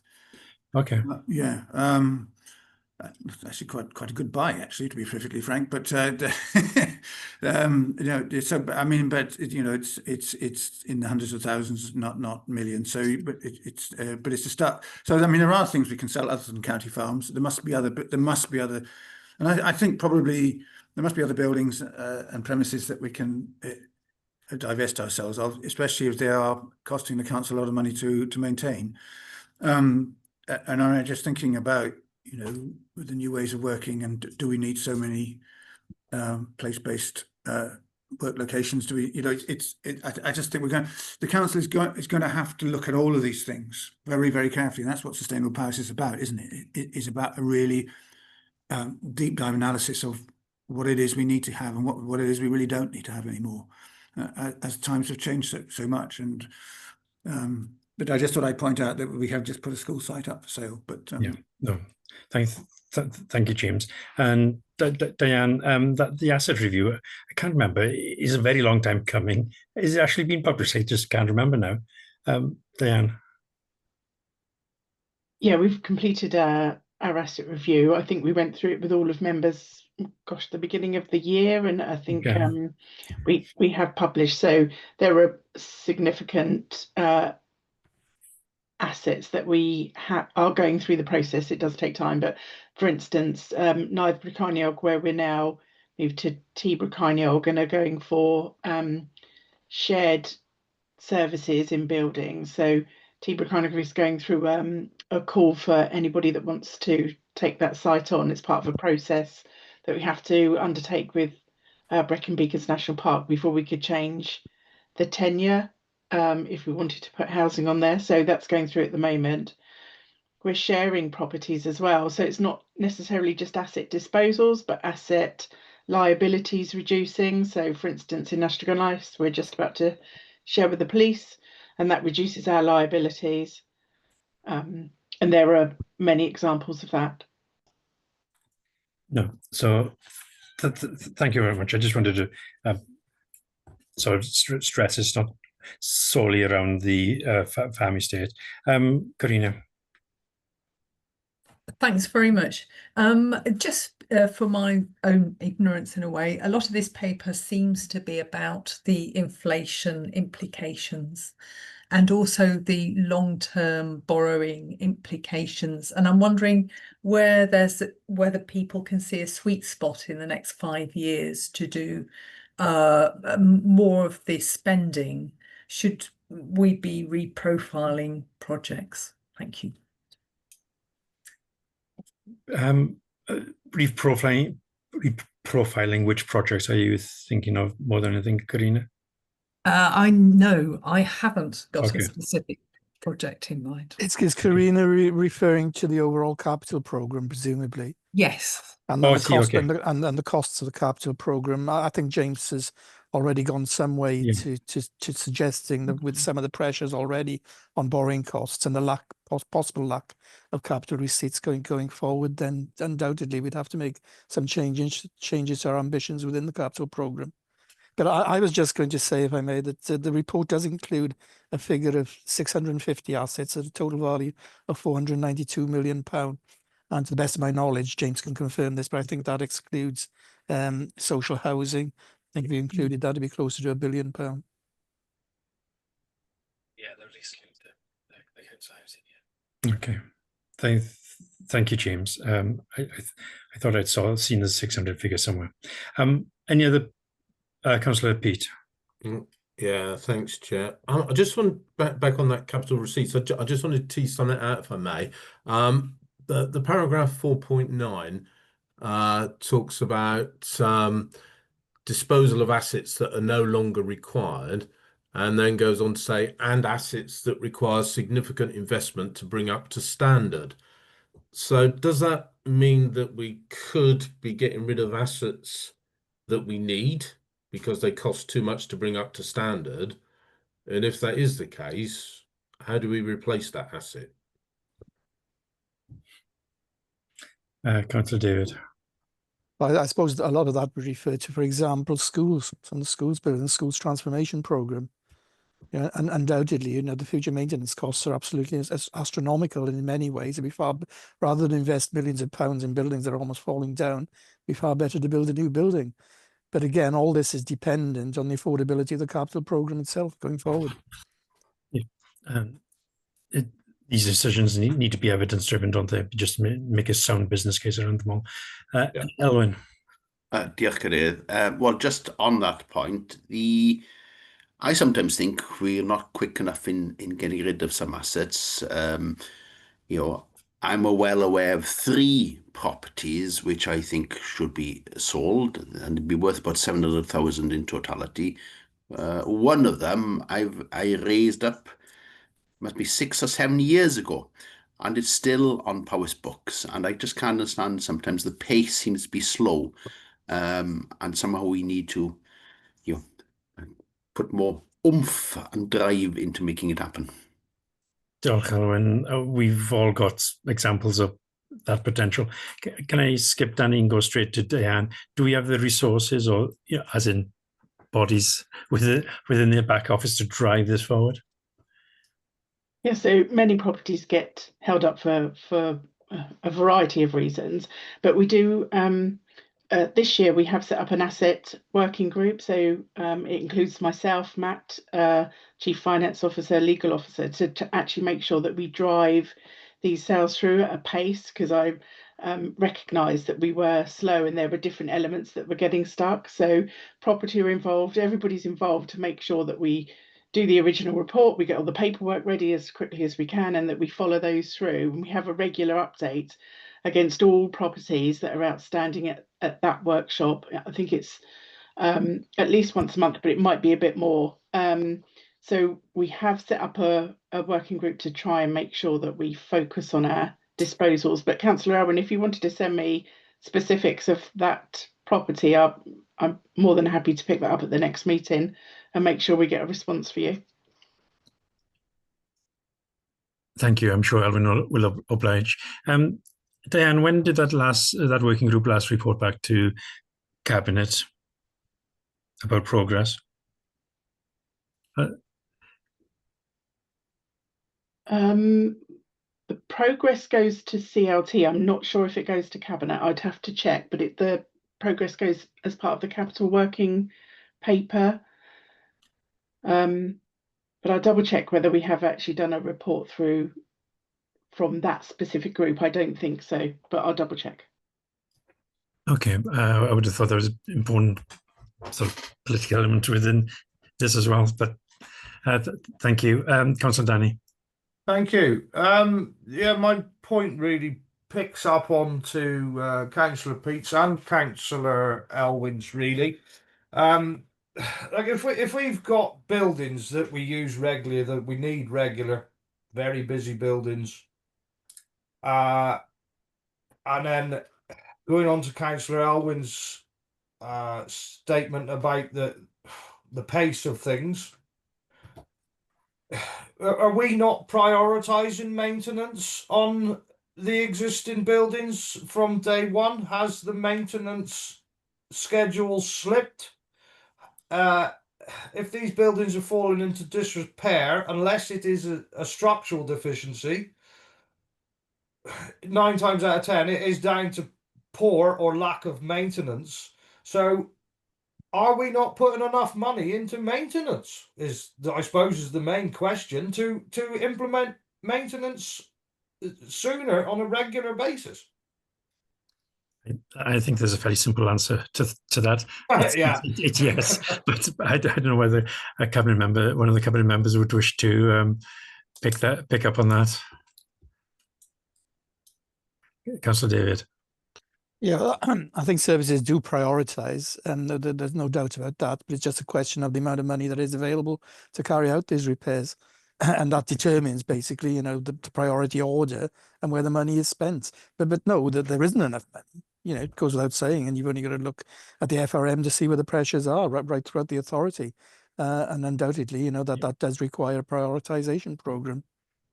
But yeah, thank you. Yeah, but Like if you approach a small maintenance job and address the issue, it doesn't become a major concern, costing a lot more money. Early intervention is key with maintenance, isn't it? I keep my maintenance all the time, but that's just my background. I could be veering off into something that it isn't. Yeah, I'm sure a stitch in time was coined back in the Stone Age, but Councillor Chris.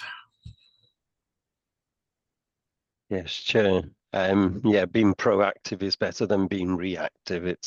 It's always the same. In relation to we heard about obviously the moratorium currently on the farms estate. So we know that and I think it was James had mentioned that there were some of the estate that is not able to be rented out because of the amount of repairs that need to be done. Have we got any idea of the anticipated costs that were going to be incurred until the new policy comes out? And then once we get the new policy, what is are those farm areas that we've already identified that could have been sold under the old policy? They're going to be in a worse position, so the likelihood is we may still need to have a disposal of those, and I still don't see how we benefit over that longer term by holding on waiting for the policy. I don't know who wants to pick up on this. I know it was in your old portfolio, James, but or shall we just leave that hanging? I think it's pretty of answering, really, isn't it? I don't have an answer to that question. I'm sorry. I think we need Hugo here, the land agent, or Neil Clutton to provide us with those sorts of answers. I doubt, Diane, you wouldn't have those figures to hand. No. But and even then, I think my own view is, on that table where it shows maintenance costs and for the farm estate, that 4 million is a bare minimum. In order to bring the farm estate up to acceptable standards to meet all the what we would deem as acceptable now, and meet environmental requirements and all the other things that we need to meet. It's a huge amount of money over a estate that size, and 4 million for maintenance is low. I'd say net zero. I don't know. Those figures are pretty low to me, to be perfectly frank. Knowing the estate as I do, I just think that's. I don't know what you think, Alex. I mean, you're a yeah. I agree with you, but it's something that council will really have to grapple with. Will, yes. Pete, I want to move on from disposal of assets, but you're the last one. Go on. Okay. Yeah, thanks. Just one quick comment, I guess. I guess the word in there, standard, bringing things up to standard, needs some definition and needs fleshing out, because I guess if we've got a school, for example, that's not up to standard, then why aren't we bringing it up to standard? And then what does that standard mean? So does that mean bringing it up to, if you like, a bare minimum level to hit health and safety criteria? Or does it then mean bringing it up to a standard to meet a green aspiration, for example? So I think that word standard needs fleshing out when we are looking at disposals. Thanks, Chair. Point well made. I'm sure it's noted. Danny. Yeah, sorry, I'm holding you up a bit here. I'm just going to disagree with James, if I heard him correctly, about the 4 million for the farm estate maintenance. Compared to the farm estate, it is a small amount of money. Yeah, I think James was saying 4 million is not enough. Unless I misheard you, James. No, that's right. I mean, I just think that's a gross underestimate. Or it's perhaps a bare minimum figure of what we could get away with. But I mean, if you look at the housing, the farm houses that our tenants live in and pay rent for, the vast majority of them are nowhere near what a council house standard, for example, in terms of their energy efficiency or insulation and all the rest of it. And to bring those up, they're exempt from Welsh quality housing standards for some reason, but they are, because they're deemed as commercial premises. But actually, I think we as members, all of us, would like our tenants to be able to live in houses that at least meet council house standards, and they don't. And to bring them up to that standard would cost a huge amount of money, because there's a lot of them. So I just think, I have no idea what the real figure is. And I think if we were to do a detailed analysis, we'd be quite surprised about how much money. And then you've got all the other issues around environmental standards for slurry and manure storage and so on and so forth. And it goes on and on. And the estate has been underinvested in for 30, 40 years. It's just, none of us here today as members are responsible for that. We're currently responsible for it, but we're picking up something that hasn't been done for a very, very long time. And as Aled has just said, we're going to have to confront this very soon. Thanks, James. Thank you. It'll be with us for some time, and I'm sure there'll be many more discussions on that. Right, we've looked at. I just want to go to the FRM and the future budget gap. I know a lot of work is being done at the moment, and looking forward to 2030, 31. There's a few assumptions are made on inflation, and it looks a very steady scene, doesn't it? It's pay inflation, non-pay inflation. How you've kept fairly constant figures, and I guess it's difficult to make or justify any changes in those, but it does influence the gap at the end of the year. Are we underestimating the pressure, the cost pressures, and is that gap at the end of the year not short table number in 8.2, is that gap at the end of the year, each year, is that being quite badly underestimated?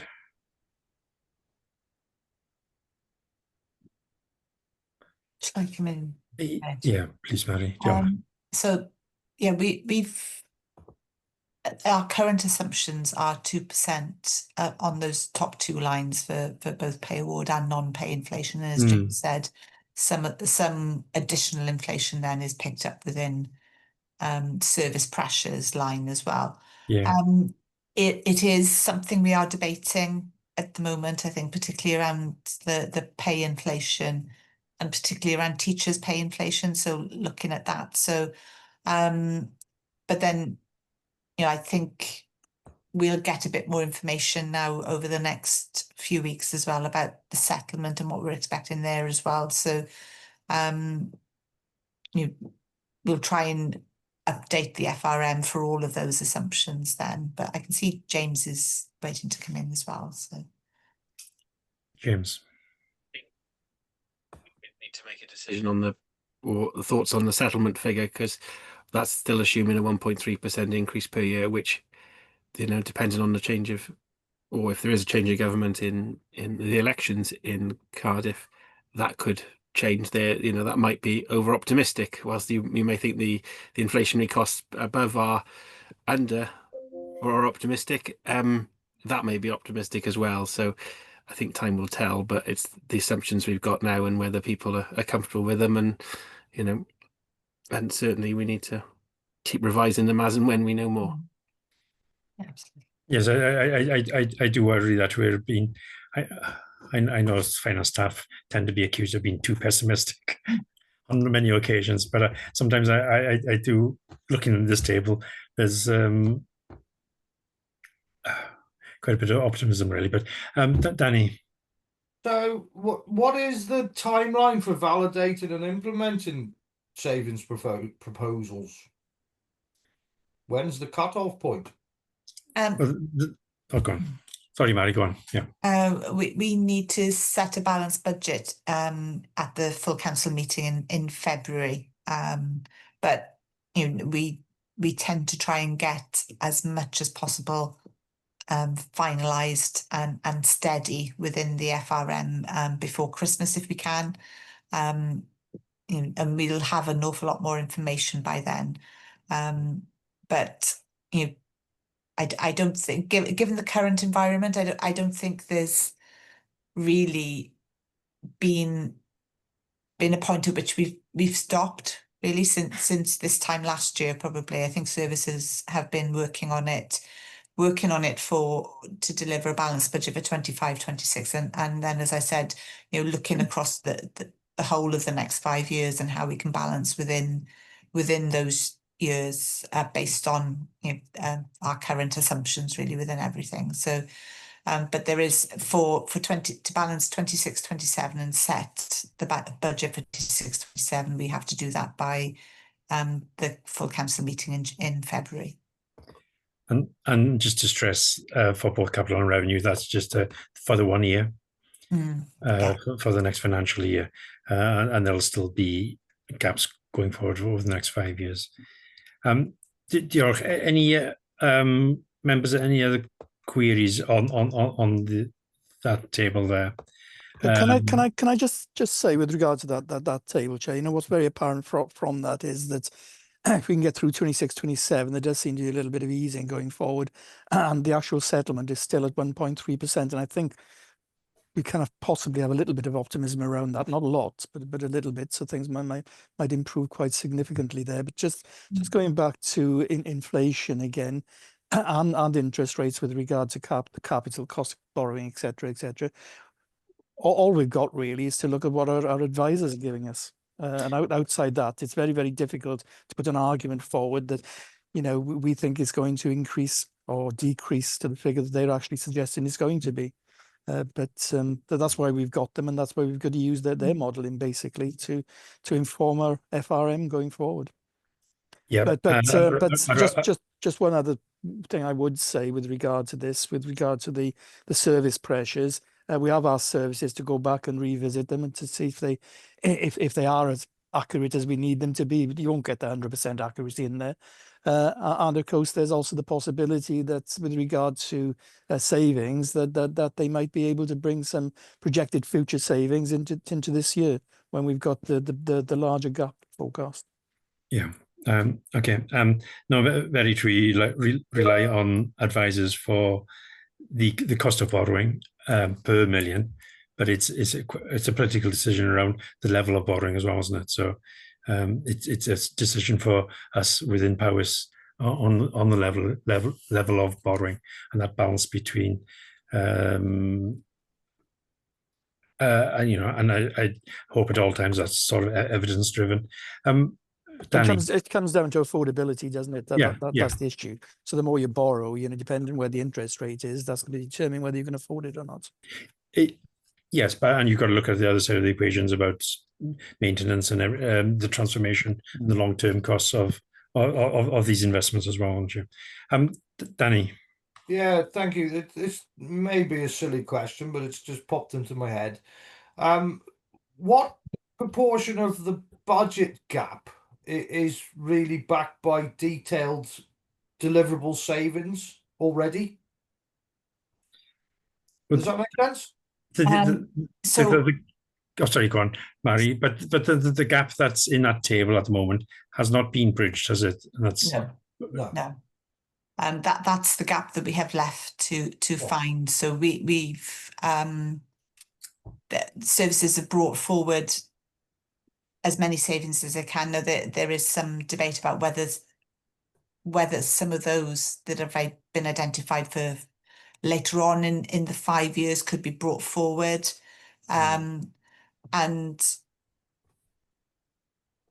you know, but at the moment that's the gap that we have still need to bridge at the moment. We are expecting it to reduce. There's a couple of other changes since we published this report that we've become aware of that will reduce it, and you know, we have to set a balanced budget by the time we get to February. So there's some more work and some quite challenging decisions, I should think. And I'm sure the Cabinet challenging the officer team around the deliverability of those savings as well. Absolutely. Because in an ideal thank you, world, sir. we'd like to see Good 100% answer for- delivery. Go on. A great answer for such a vague question. It sounded all right in my head. Thank you, Danny. Thank you. Brilliant. So really looking forward to seeing a more detailed FRM for the services going forward over the next 5 years. We've touched on transformation, and Section 9 is about sustainable power, about how delivering those services. We've got those points in 9.3, which underpins that transformation we've seen. I don't think there's any particular changes in that this year.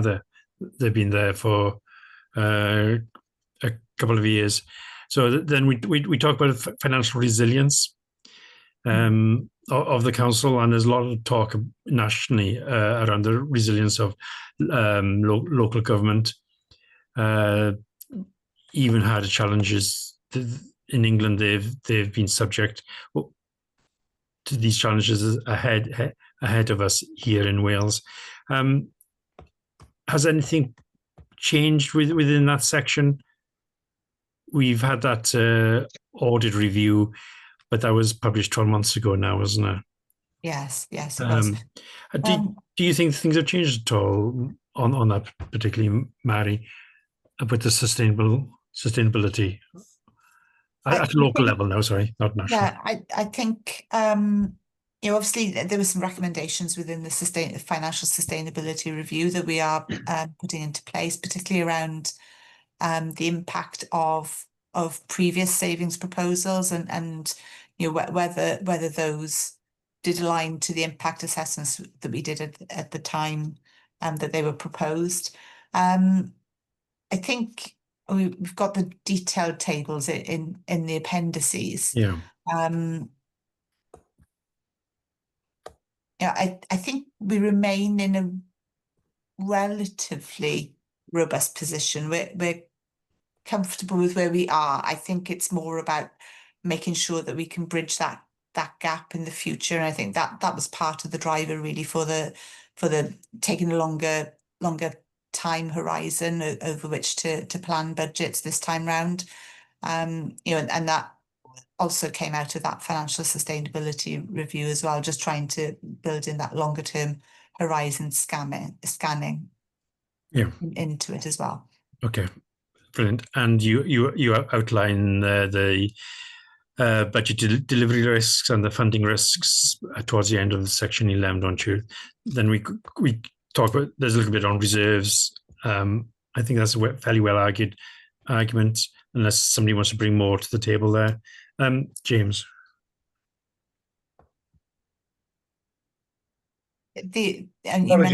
Apologies. I just wanted to report to the panel that on bullet point 2 there around reporting back, provide greater insight into the effect of its savings proposals over time and the impact of savings. A report's going to Learning and Skills, for example, on the 16th on the impact of the savings that were made in the previous financial year, 24-25. So we are actually doing that now.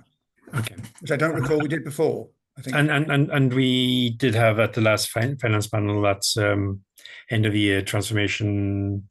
Oh yes. Apologies, I can't remember what the title of the report was.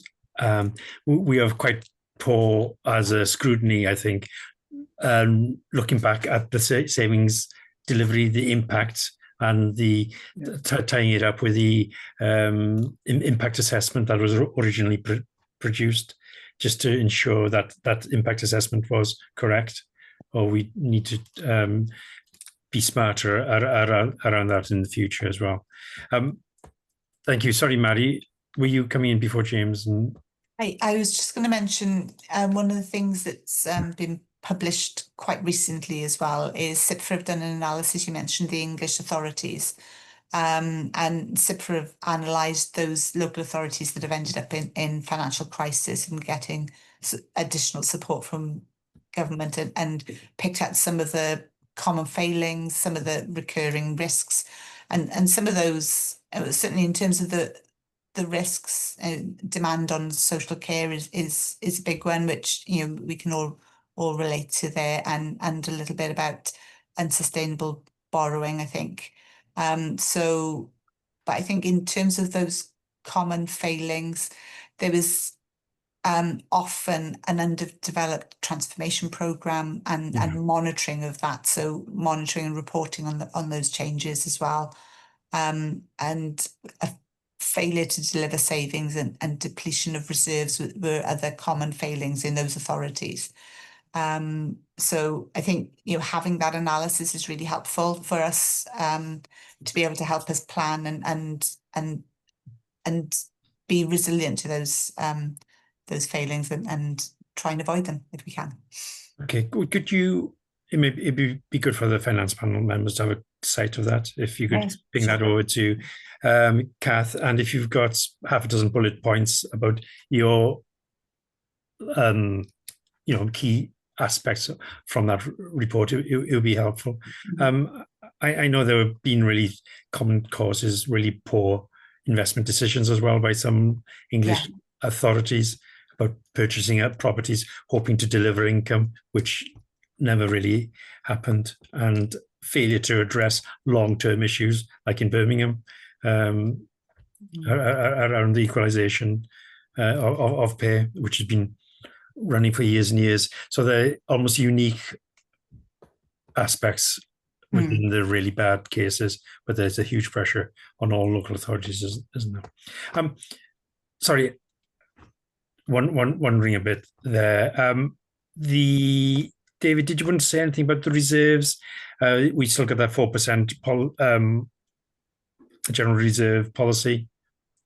Nothing's changed there from previous years. Nothing's changed with regards to that. No. And we're still in the probably towards the bottom of the third quartile, as in levels of reserves compared to other local authorities.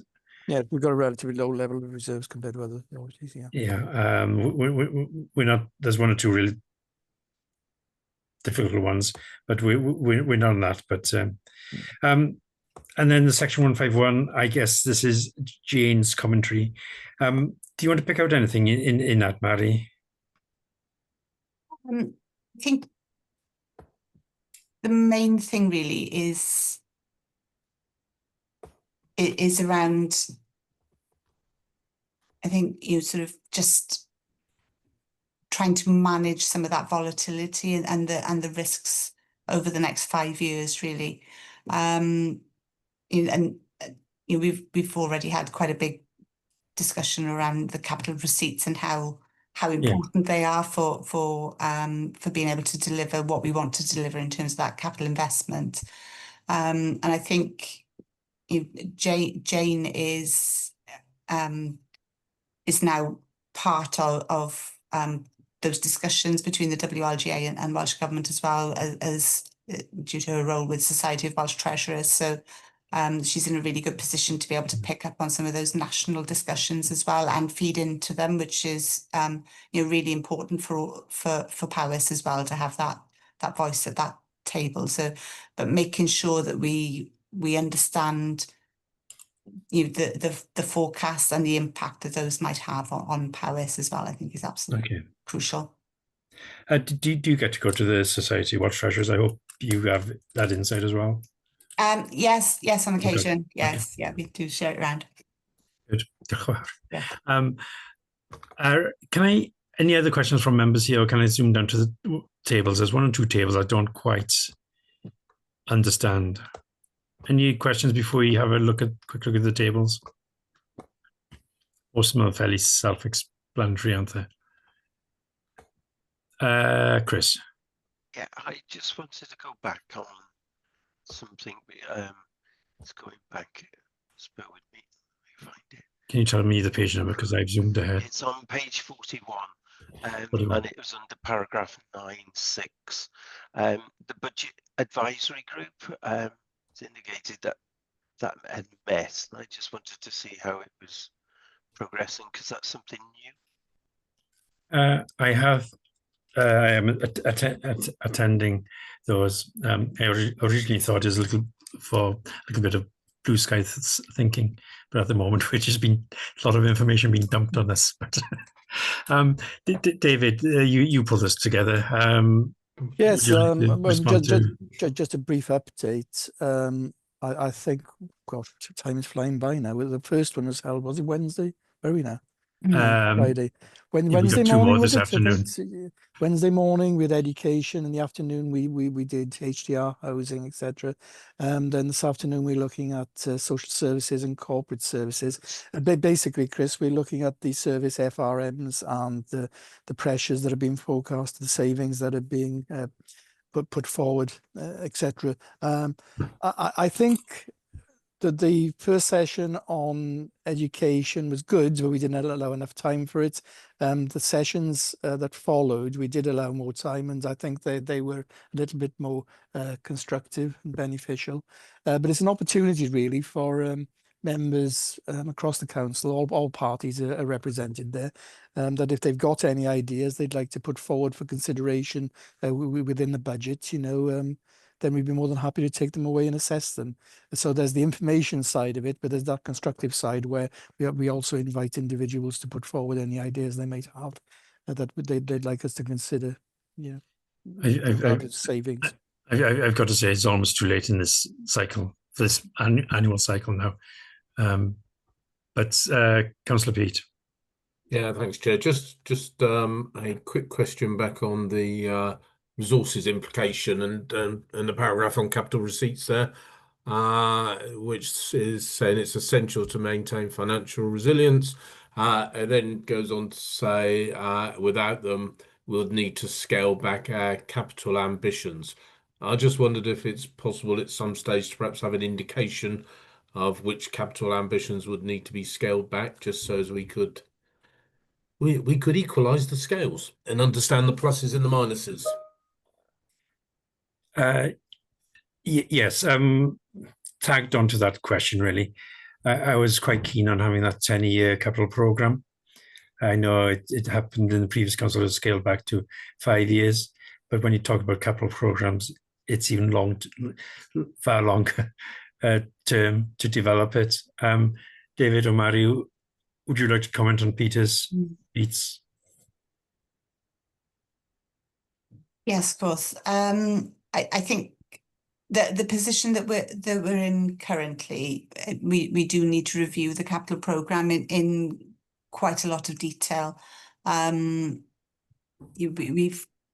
We understand what the impact of the current capital programme is looking like over the next 5 years, but at the same time we're also getting more requests for capital investment as well. So it is very much a balance, trying to work that through. And one of the key things that we look at is what percentage of our revenue budget the borrowing costs become, and they do start to rise.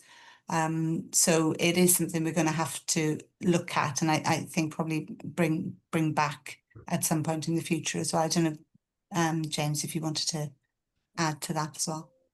Yeah, yes, and are there sort of benchmarking element there when you're talking about percentage of the revenue costs? Do you want to add to that, James? Yeah, I suppose everyone's in a different position with where they are with their schools transformation and things like that. So it's difficult to benchmark against different authorities where they may be further along or not as far along and have had different funding for their schemes at that point in time. We do have a 10-year working capital programme, but of course we only ever publish 5.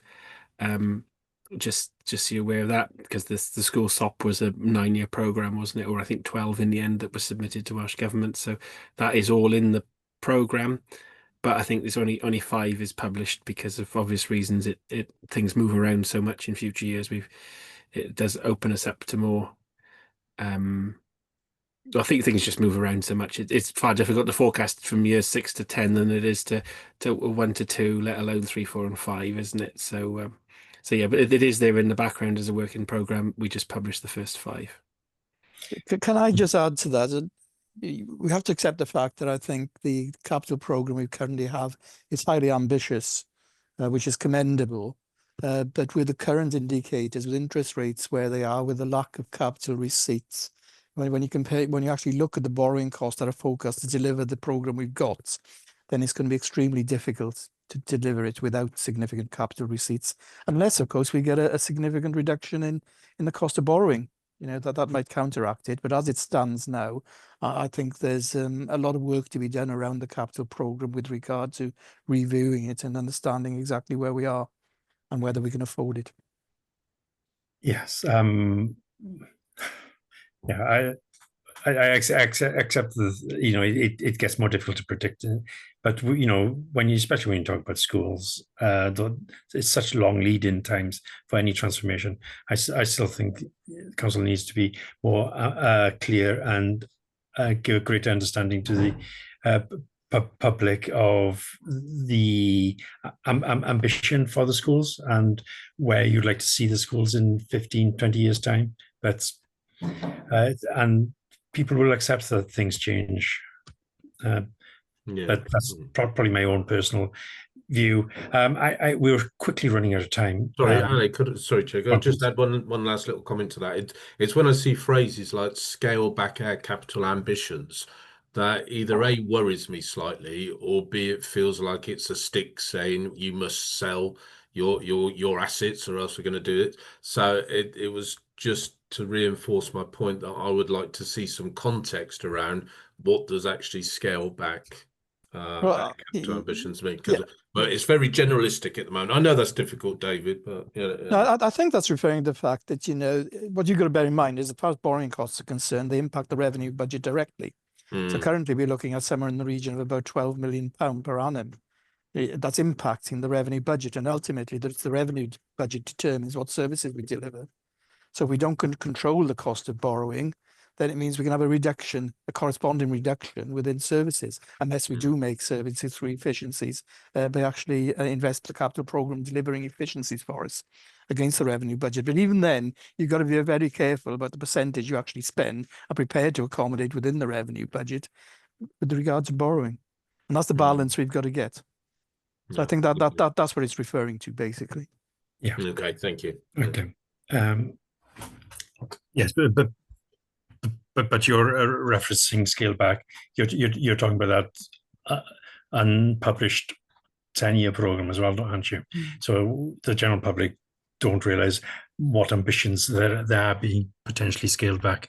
But okay, you know, I still think that we should be having a clear sight of that 10-year program. Can we just go quickly to the table? There's a little bit of benchmarking here. There's useful tables in here. It does show the levels of reserves Powys has compared to other local authorities as a percentage of that next net figure. I'm not sure how much use that the usable capital receipts. Going to that usable capital receipts, and all capital receipts usable. That table. Well,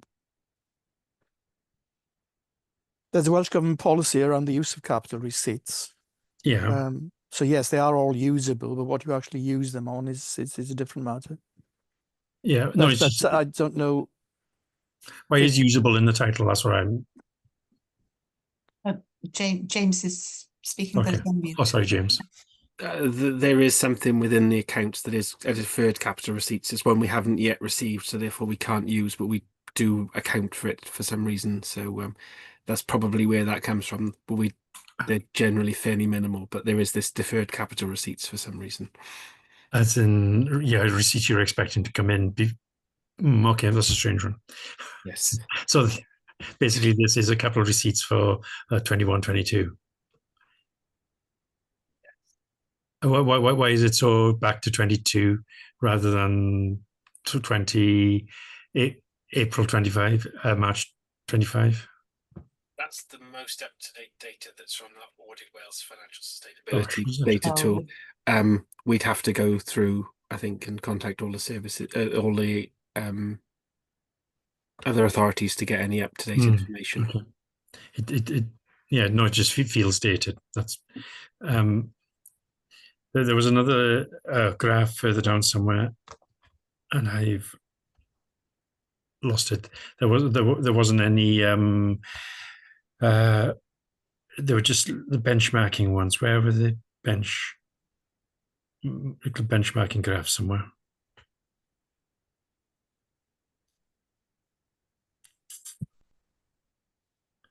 Apologies, I can't find them. There's one titled that, which is useful reserves as a percentage of net cost of service, and the other one is the usable capital receipts we've just mentioned. I can't. Are there any others? I'm sorry, There's benchmarking comparison against usable reserves as a percentage of net cost of service. That's on income outturned by service. Yeah, oh yeah, that's one's a percentage of what was that? Because the top one does say a percentage of net cost service. Is it the same measure there as a percentage of net cost service in that second graph, the bar graph, that horizontal bar graph? Yeah, so the net cost of service would be the equivalent to the council tax and RSG that you receive, that each council receives. So I think ours is currently about 365 million for this year, isn't it? I can't remember what it was back then, but obviously that varies local authority to local authority. So there you could see some of their reserves are different compared to the net cost of service. Sorry, James. Can you go through that again? Say that again. Powis's net cost of service is effectively what it raises in council tax and receives in RSG. I think that's around 365 million for 25, 26. I can't remember what it was back then. Obviously, if we had 50% of our reserves, we'd have 180 million, wouldn't we? In reserves, in usable reserves, which we don't. So that would be 50% there. But ours is much lower, isn't it, in the table there at 20%? So yeah, but I was looking at the usable capital receipts, not the reserves. You got the local authorities on the vertical, and you got a percentage of something on the horizontal.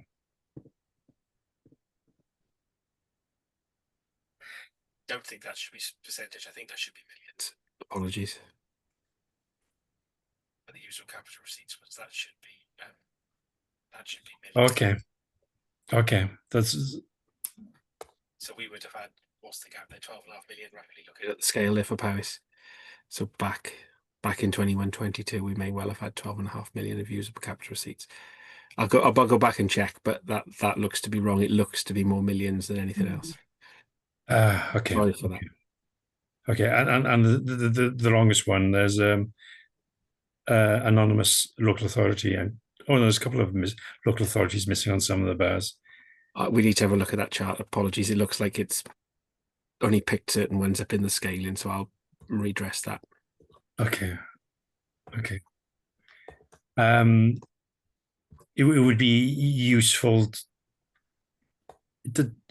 Is there a chart here of borrowing cost percentage of revenue of other local authorities? So understand that how our borrowing costs compared to other local authorities. There isn't one in this table. I think it's something we may look at from the. We may have to try and see if we can get that from the RO and RA information. We'll perhaps try and get that, because that's quite a useful. Because a lot of discussions has focused around that area of that, cost of borrowing, that's squeezing other spend. It'd be good to understand where we are set against other local authorities. Yeah, we also need to distinguish that some local authorities won't have a housing revenue account for houses, so that does drive up our debt. Can that be stripped out? Well- because that's HRA is quite separate, isn't it? It's sort of standalone, self-funding. Can that stuff be stripped out? We'll we've have got a a look. true picture. I'm not sure how it's reported in the RO and RA, how easy it is to, whether it's separated there or not, but we can have a look and see what we can do. Okay. Because there's been quite Danny, Councillor Danny.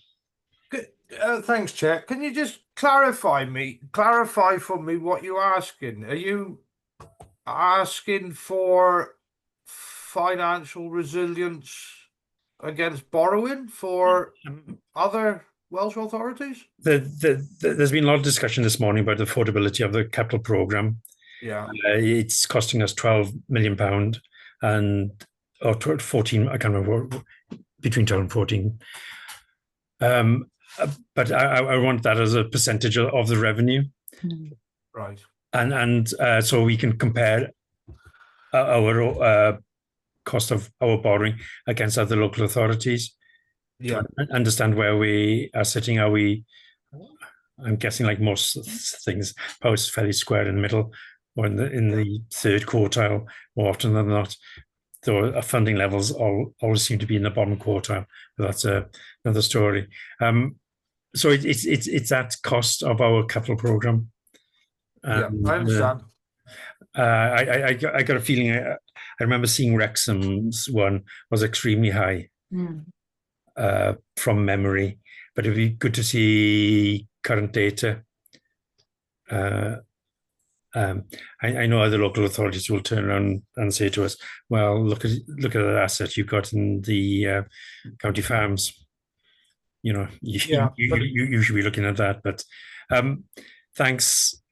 Any other questions? No, I understand. Once we've got that base data, that base figures that you're requesting, we can adapt to our specific system, basically. Yeah. Yeah, just to, perhaps David's, Councillor David is painting to a gloomier picture, or perhaps he's been over optimistic in his narrative. But I want to know so we can make that benchmarking is very important. I've already asked for that, but as a result of the report that the BBC put out some weeks ago, which was very misleading because it actually painted a very bad picture with regard to borrowing costs, with regard to Powys. But as been pointed out, I think there's £100 million of HRA borrowing included in that, which is a bit unfair because other authorities are not carrying that. So my guess is, I think I tend to concur with you, Chair, that we'd be sitting somewhere close to the middle. But it would be useful, I agree with you, if you could see that. But again, what we've got to remember with regard to the impact on the revenue budget, there's a lot of other significant cost lines that other authorities can deliver far cheaper than us. For example, social service, social care, things like that. So, school transport. It'll give a rough guide anyway, won't it? Yeah. So that would be useful. Councillor Pete.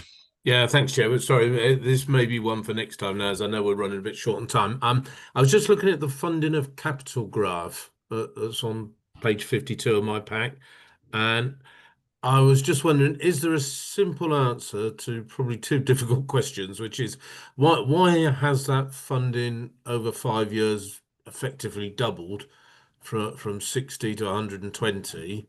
And why were we able to live without capital receipts in 22, 23 and earlier, but we now need them? James. Oh, yeah. So it's the last paragraph. Yeah, Pete? Yeah, sorry, I'm flipping between. It's on page 52, but yeah, I think Ali's right, James. It's the last bar graph, just before the budget timetable. So the 25-26 is an estimate of current budget as it stands, which at this point in the year generally seems to be overstated. As we start to reprofile, we get grants in and we generally can. You're a little bit faint, James. Sorry. Sorry, can you hear me now? Or? Still a little bit faint for me, but I don't know what it's like for others. But yeah. So the 25-26 graph you're seeing there is the budget as it stood at that point in time, okay. which generally does tail off a bit and drop down, as you can see towards the end of the year. We're usually between sort of 60 and 80 million spend. So as some of the borrowing gets reprofiled, as schemes profile and grant comes in. Okay. Back in 2020, 21, 22, capital receipts were used. There was a Welsh Government directive and they were able to be used to fund transformation costs that would have been usually picked up for the revenue budget or reserves. So that's why we didn't use any in the capital programme. They were being used to fund transformation costs to help drive change and savings within the revenue budget there. But obviously that orange section with borrowing is what hits your revenue budget. So yeah, the more you could minimise that, the better going forward. Yeah. Thanks, James. Okay. Thanks, Pete. Any further questions on this report? As you said, we got the timetable below. We've got some recommendations from Cabinet, which are there for information.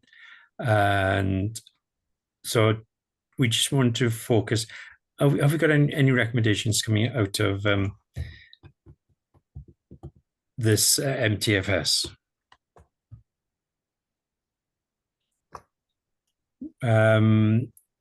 It's almost more request for more information, almost, really, isn't it? So we're talking about the benchmarking with other local authorities. We're talking about the FRM, more detailed FRM for over the 5 years for the services. So clearly understand the cost pressures of each individual service and the assumptions around inflation and stuff for the individual services. I don't want the rest of the committee think, but I still think we should be seeing the 10-year capital program like we used to do a few years ago. I have to take some responsibility for that, it being a 5-year now. Not that I was happy with it at the time, but the more information we have out in public, the more the public can understand the pressures that the council are facing. Any other recommendations or requests flowing out of this meeting? Have I missed something, Kath? I've seen Mary take some notes as well. But can I just say, Chair, the individual service FRMs are what the BAG are looking at the moment. Yes, but obviously we're taking on board any comments that are coming out of those, and where the necessary adjustments have to be made, they have to be made. But I'm sure that sometime in the very near future, you know, if you're required to see those, then I'm sure we can arrange that. But in many ways, you know, for the finance panel to go through each one, you know, individually, would take an incredible amount of time. But perhaps it's something that might be more relevant for the scrutiny committees themselves to look at. Yeah, those that are relevant to their particular area of scrutiny. Yeah, I agree. But we can certainly share them with finance panel. That's not a problem. And at a later date once they're finalised. Yeah, it's just that overall view. Sometimes it loses certain pressures within certain services. I wouldn't expect the finance panel to go through them in detail, but in an earlier site. And I know I've had this discussion with the leader before, but some of the stuff that the BAG budget analyst group are doing are sort of treading on the toes of a finance panel, other scrutiny elements, but it's behind closed doors rather than being in the open.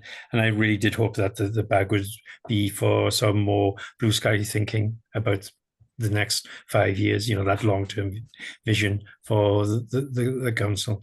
But I lost that argument. Right. I'm trying to encourage that, mind. We'll see how it develops. Okay, brilliant job, David. Thank you very much, David. James. Yeah, sorry, I know you wanted to close the meeting. I just thought, you know, I have to say I rather agree with you, Chair, around the budget advisory groups. I think one I attended on learning and skills, you know, basically members were being asked to get into the weeds of the budget, if you like, without actually really having, and as members noted, you know, quite enough information to hand as to, you know, what lies behind each budget line, if you like. And you know, the conclusion that it came to at the end of it, and to put it in very general terms, was that there wasn't really much left to trim. It was the way that the trimming was finished, which is the old salami slice thing, isn't it? And the general acceptance that some pretty major transformational change is going to be needed in the near future if actually we're going to get these budgets back into balance. So in that sense, it was useful, and I think it did improve members' understanding of the situation in general. But in terms of sort of analysing each line of the budget, as or the proposed savings, it's really tough going, isn't it? And very difficult to do, to be perfectly frank. Yeah. No. Thank you, James. And can I thank all cabinet members who've been present today, but special thanks to Mary and James, as in James Chappell, for putting a huge amount of work in. I know you're still painting the Forth Road Bridge. I'm not sure how far from the end, but once you get to the end, you'll be beginning at the start again. So thank you all very much, and thank you, members, and speak to you very soon. Thanks. Bye. Thanks. Thank you all.